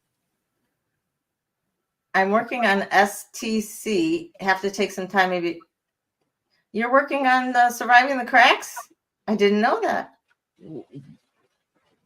She's always finding something. I know. Hey, I know. Are you working on getting some sleep and food? I hope so. And Misha, just let me know what you need, okay, girl? Let me know what you need, and I'll get it. I'll get it for you. She has just been a whiz at using AI for stuff, and it's just absolutely incredible. Seriously, absolutely incredible. I thought I was decent, but man, she's good. It's wonderful. So yeah, we're gonna this channel, Surviving the Cracks, it's gonna be rocking when it gets going. We're excited.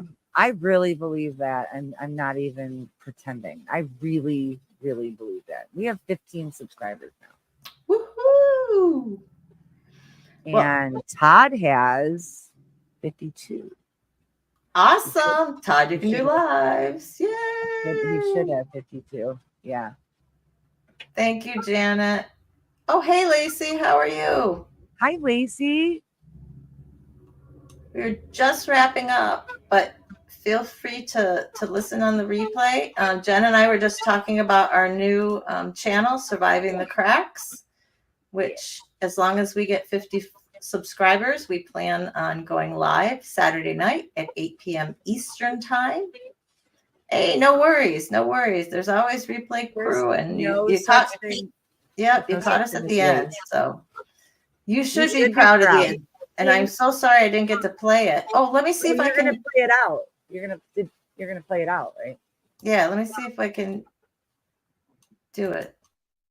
In the darkest nights, we find our light. Battered souls, but we won't lose sight. Surviving together, never alone. Through every trial, we carry on. Surviving together, never alone. Through every trial, we carry on. Surviving together, we stand tall. United forever. Strength and courage will overcome. Surviving together, victorious. Never, never alone. Hand in hand, we'll face the unknown. We see you, we hear you, and we believe you. I love that. I love it too. Except my face. I love everything about it except the face I'm making. Oh, what about the face I have at the end?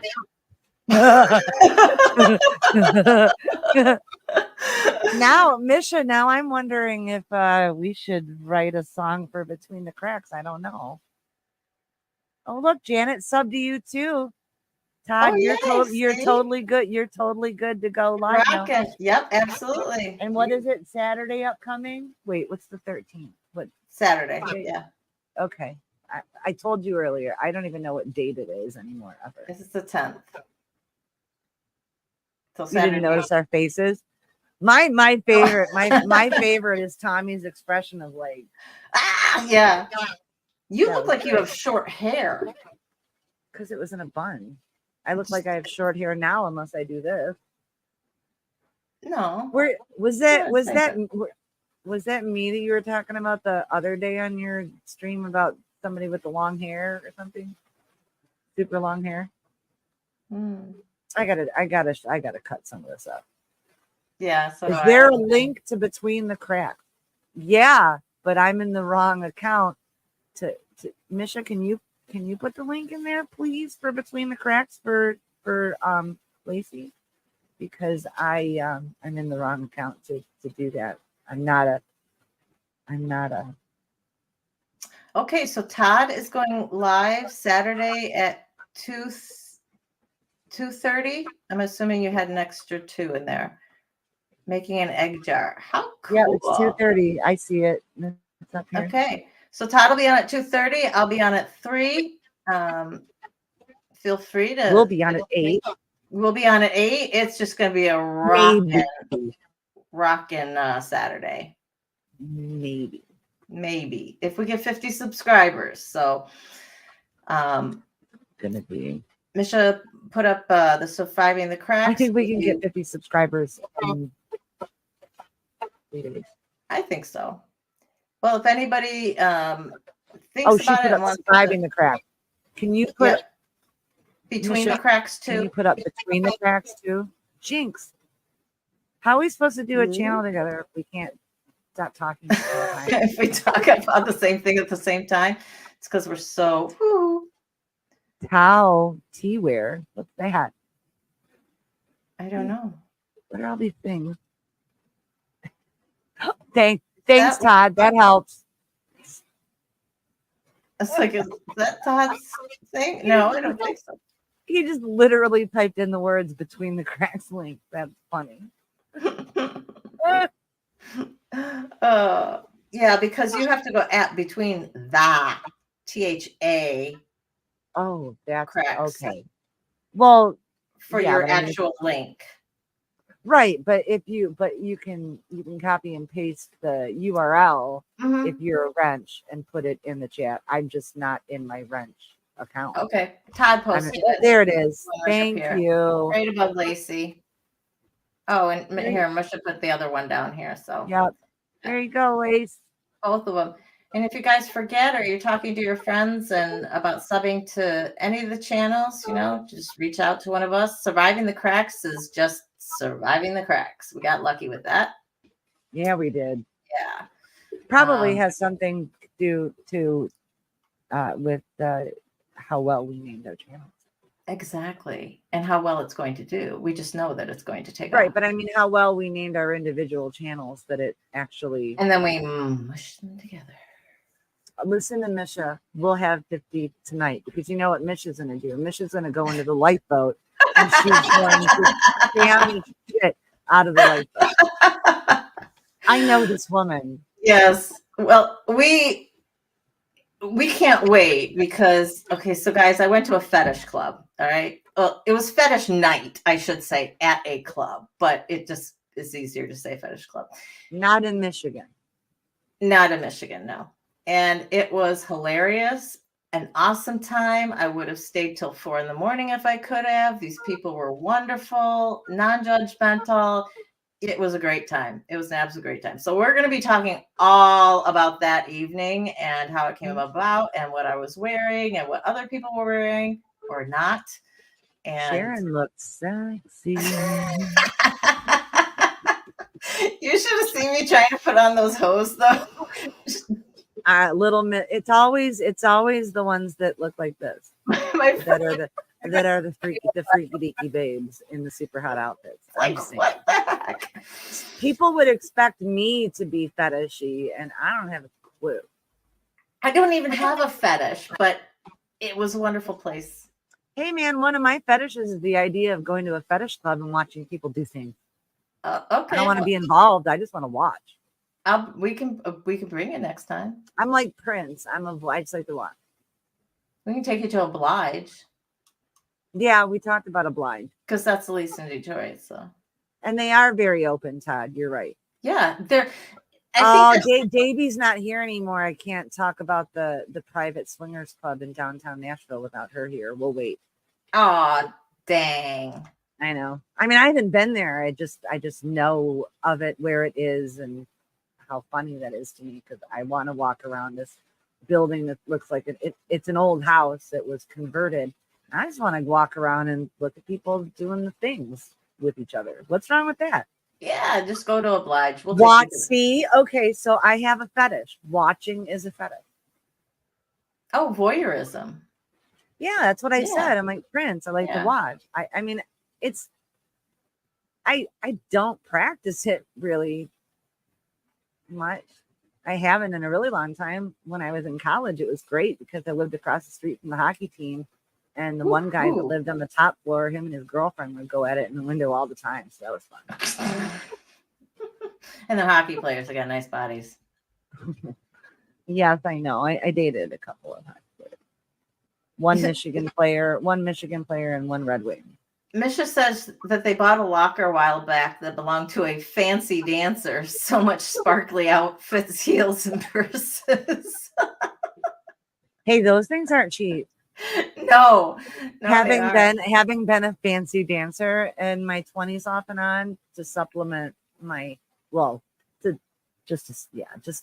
because I liked to shop back then. I was Lacey says she has a boot. Todd, you and I could go and watch together. Okay, Lacey likes boots and shoes. Okay. Now, do you have a compulsion just to buy them, or do you like them in a sexual way? Because that's the thing with the fetish. So when we say fetish, we have to be meaning it in a sexual way. You grew up in a shoe store. I'm sorry. Is your real name Kelly Bundy? I'm sorry. Did they keep you in the back? Oh. Uber Jelly can't wear outfits. Oh, the heels. You can't wear heels. Both. Okay, cool. I can wear wedges, but Tommy says he has a foot fetish. He admits to a foot fetish. Oh, yeah. Well, I think he says, I just like feet. I think he was trying to distinguish it from a fetish. I'm not sure. Isn't liking feet a fetish? I mean, I kind of think, why is fetish? them. Now, if we're talking about taboos, why is fetish a taboo word? Yeah. Well, it's everything that encompasses. I know why. No, I know why. Because this country was founded by Puritans, and they're the most uptight people on this. Well, not entirely the only uptight people on this planet. If anyone can hear the fireworks going on outside. Oh, she just loves no, it's Todd.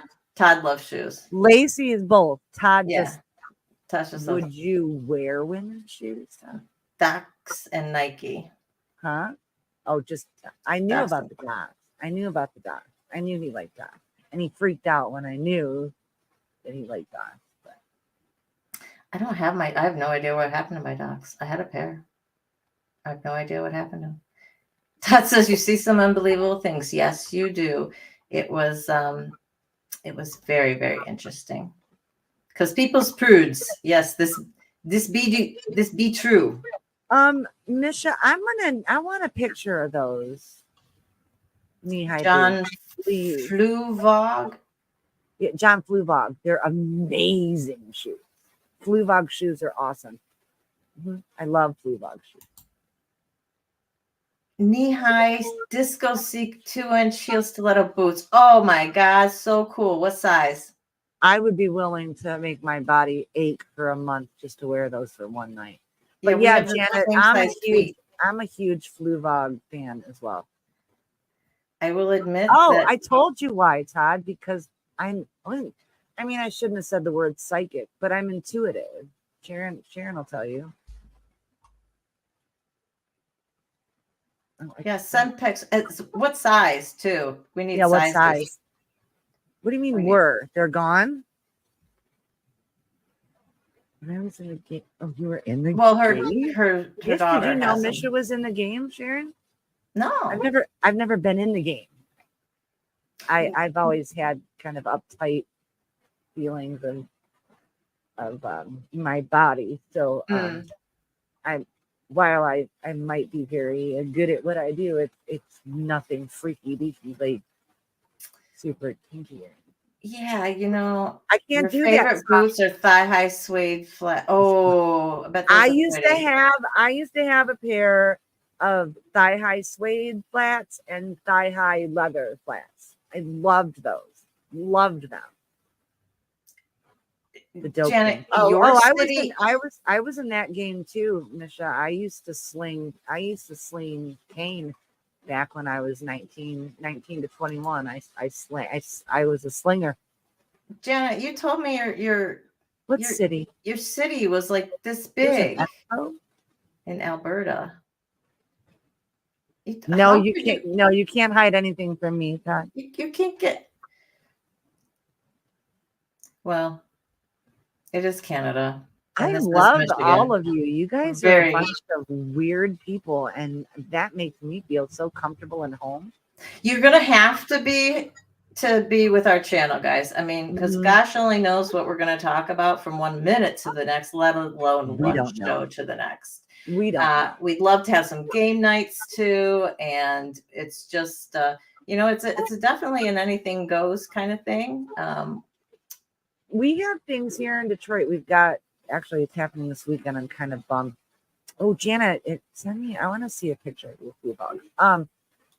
We have a thing this weekend that's happening. It's called the erotic poetry night, and then we've got the dirty show, which is a lot like photographs, sculptures, people, sculptures, like live people. We've got some stuff. There's a drag show at the club this coming Saturday. Is Sasha Colby going to be there? I have no idea. Then I don't care. Okay. I'm in love with the drag queen, and I'm not ashamed of it. I know that he's gay. I know Lacey's in Calgary. Yeah. I did not know that. I did not know you were up there. Mistress is my kind of people, finally. You found us. You found us. and you know, I doubt it. But 8. I'm an 8, Janet. But I doubt it because it's the internet. But you never know. I might tell some of my stories on surviving the cracks from time to time. Maybe ones that I feel more comfortable with than ones that I don't feel so comfortable with, or I like to keep private. She's got a lot more stories than I do. Who's she? I'm over here. That's where I'm pointing. Other way. Not on my screen. Well, it is on mine. Yeah. Is that good for you? I've lived multiple lifetimes in this lifetime. That's really strange. Yes. Yes. Why is it so hard to? Oh, I can't. It's all right. There you go. Here, give me this one. See, on my side, it goes. It's there. Go this way. Oh, it is. No, it's not. On my screen, it is. Like that. But on my screen, it's you got to turn this way. There you go. Away. Yeah, there you go. Boom. There you go. We did it. Oh, I'm sorry, Janet. I said 8. Anywhere between 7.5 and 8.5. Oh, okay. I'm 8.5 to 9. Yeah, she's littler than me with bigger feet. Well, it used to be an 8.5, just 8.5. Boom. That was absolute max. But and they say it generally your feet grow when you get pregnant. Yeah. And it's true. Oh, because your arches fall is what happens. But 7.5. I don't have my screen's not mirrored. No. Oh, is that why? Because our screens aren't mirrored, so we can't like. Oh, that's why it's difficult. Oh, maybe. Like I have fat wrists. Okay, You do not have fat wrists. I know, but I told you that I feel fat. Yes, I know. That's all right. Size 12 feet. How tall are you, Todd? It sounds like it. It sounds like a job interview. I know. If you're 6 feet. Oh, those are perfect. Those 9's perfect. No, you cannot have them. You go to an 8.5. I go 8.5 to 9. Your sons both have size 14. Wow. Right. That's that is large. I mean, at 6 feet tall, a 12. That's not too. We can share those shoes, Sharon. Oh yeah, we can share those Fluvogs. We're not too far from each other. I was into Fluvogs like way back before people even knew. 5'11". I'm shrinking. I'm now 5'5.5".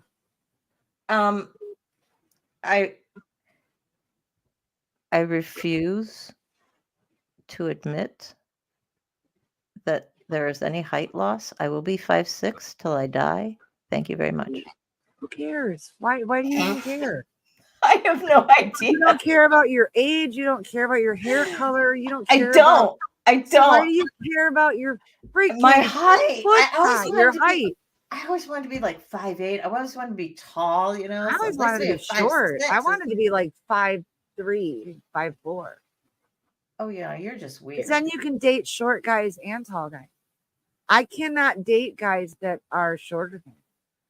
I have that problem as well. I have a 6'4" dad. I think that has a lot to do with it, right? My dad Yeah. is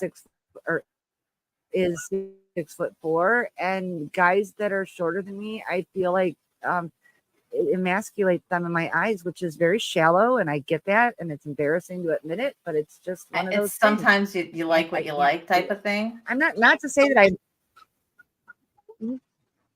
you know what I like. Well, I like that guy. 16, 5'11", Saturday, and he has a size 14. He's got some paddles on his feet. Whoa, Todd- those are some scuba those are some scuba shoes. Or Look at this, whatever, 5'10" fins. and a size 16. That is like, Does- wow. Does he trip a lot? Seriously, those are like Wow. clown foos. Wow. Yeah, Lacey, that's some impressive sized feet. Now, for a while, my sons, he went through like a pair of shoes every couple months. His feet just they were growing and growing and growing and growing, and then they stopped. And they haven't started growing again at all. You're 5'8". I see, Janet. I always wanted to be you. You call him Bigfoot. Yeah, well, He and is. You're pretty spectacular. Yeah, send Sharon the pic. That's cool. That'd be awesome. She's a size 9, so whatever. I'm just kidding. I'm really kidding. It's fine. You're visiting soon anyway, so doesn't matter. Yes. He hasn't even done growing yet. Yeah. See, this is the thing with my son is I know he's got some more height growing, but don't know about anything else. He's kind of a weed. There's a family on YouTube called the Tall Family. I accidentally found them today, and it's hilarious.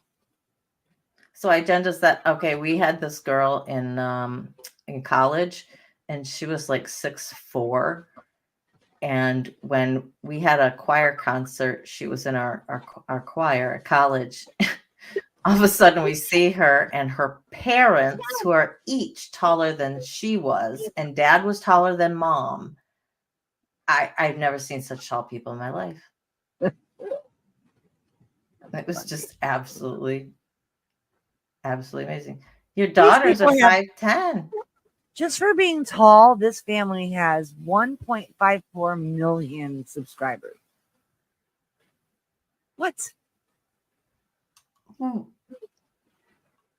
I don't have a third nipple or anything to show, so we're just gonna have to do the best we can with our humor, Jen. I mean, I can get a suction cup one. Holy shoot! Yeah, one of the kids in the Tall family is 7'1". Dang. Mm-hmm. And of course, the thing is, does he play basketball? I had a college professor who was like 6'6", and that's what he got asked all. But he was from California, so he was a surfer. You want to visit Detroit, music town? Detroit is a great city. We just don't really like for people to know that. Shaquille O'Neal. Yes, Shaquille O'Neal. Yeah. I can't. If you've seen his wife, she's like not even like a regular size person. She's short, so it's really really granted strange. when you're laying down, I guess it doesn't matter, but well, you can visit Detroit, Todd. It still does a little bit, maybe. But yeah, I'll drive over. You drive up, Todd. I'll drive over. It's no big deal. It's only a 2-hour drive. Yeah. Right. As long as you don't do it at night, it's fine. Exactly. Don't want to hit. Don't want to hit the deer. Nope. Lots of deer in Michigan. They're kind of overrunning everything. All right, guys. My headache's starting to pound a little bit now, so definitely gonna have to go. But we shall see you on Saturday. I don't know what my topic yet is going to be. I've got a couple. If there's anything you really want to hear about, please email me and let me know, or leave it in the comments. If you can leave a comment after the show ends, that's great. I guess that helps with the algorithm as well. Yeah.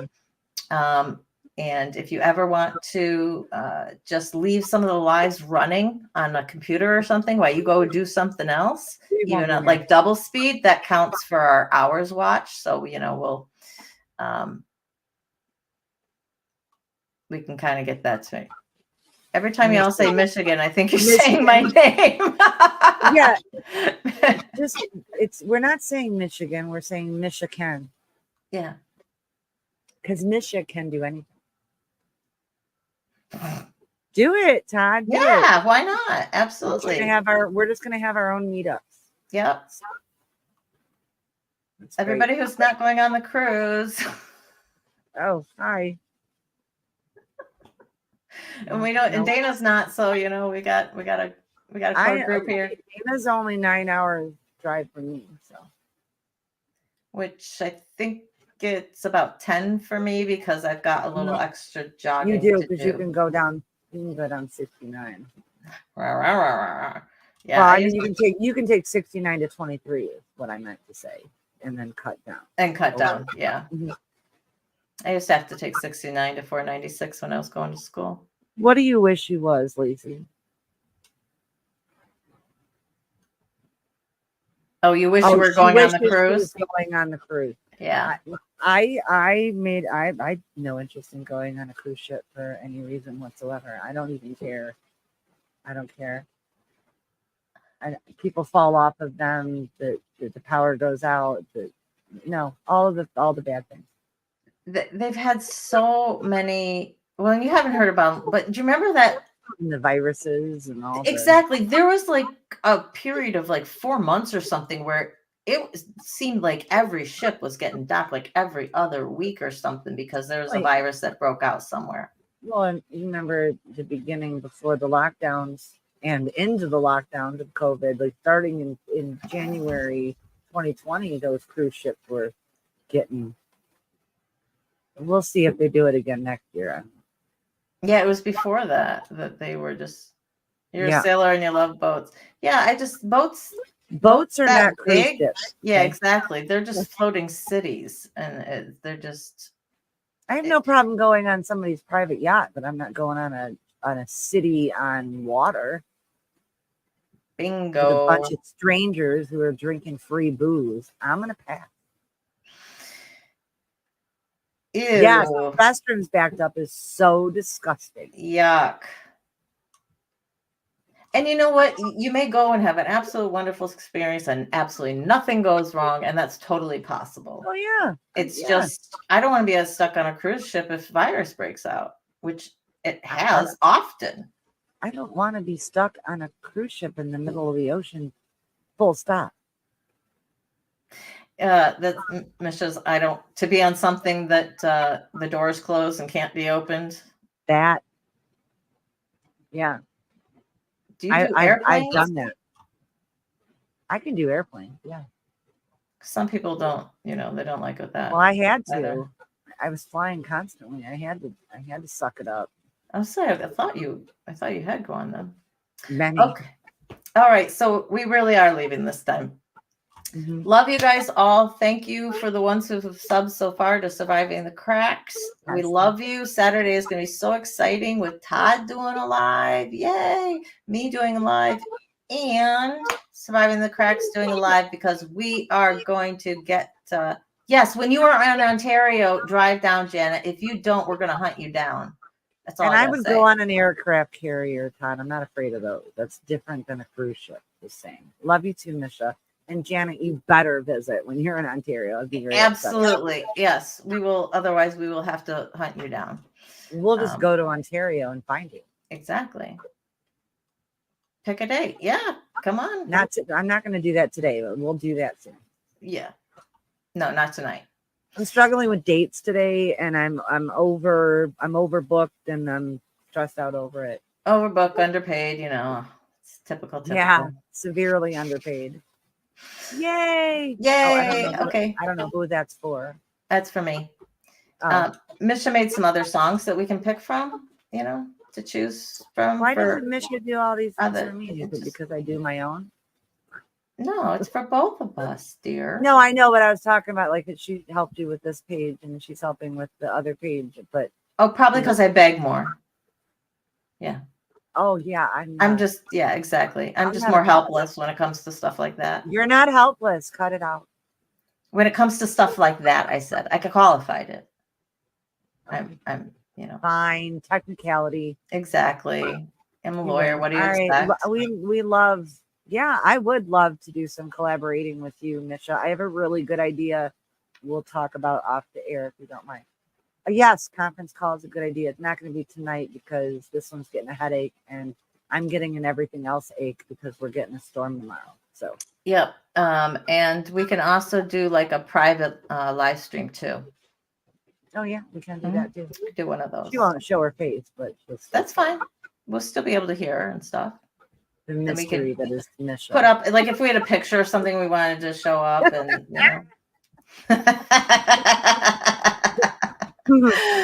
All right. I love you guys all. Thank you so much. And we just can't wait to see where this goes next. So yes, we're very excited for our new venture. Love you guys so much. Thank you for your support, your friendship, and your love. absolutely. You are gonna do that show. Todd and I are gonna do a podcast. Ooh, that sounds like fun. Mm-hmm. Wonderful. Remember, We'll guys, you are I'm worthy. excited. You are valuable. You are strong. You are beautiful. And you are loved. So hugs and love from me and from Jen. And we will talk to you guys later. Have a great night. Bye, guys.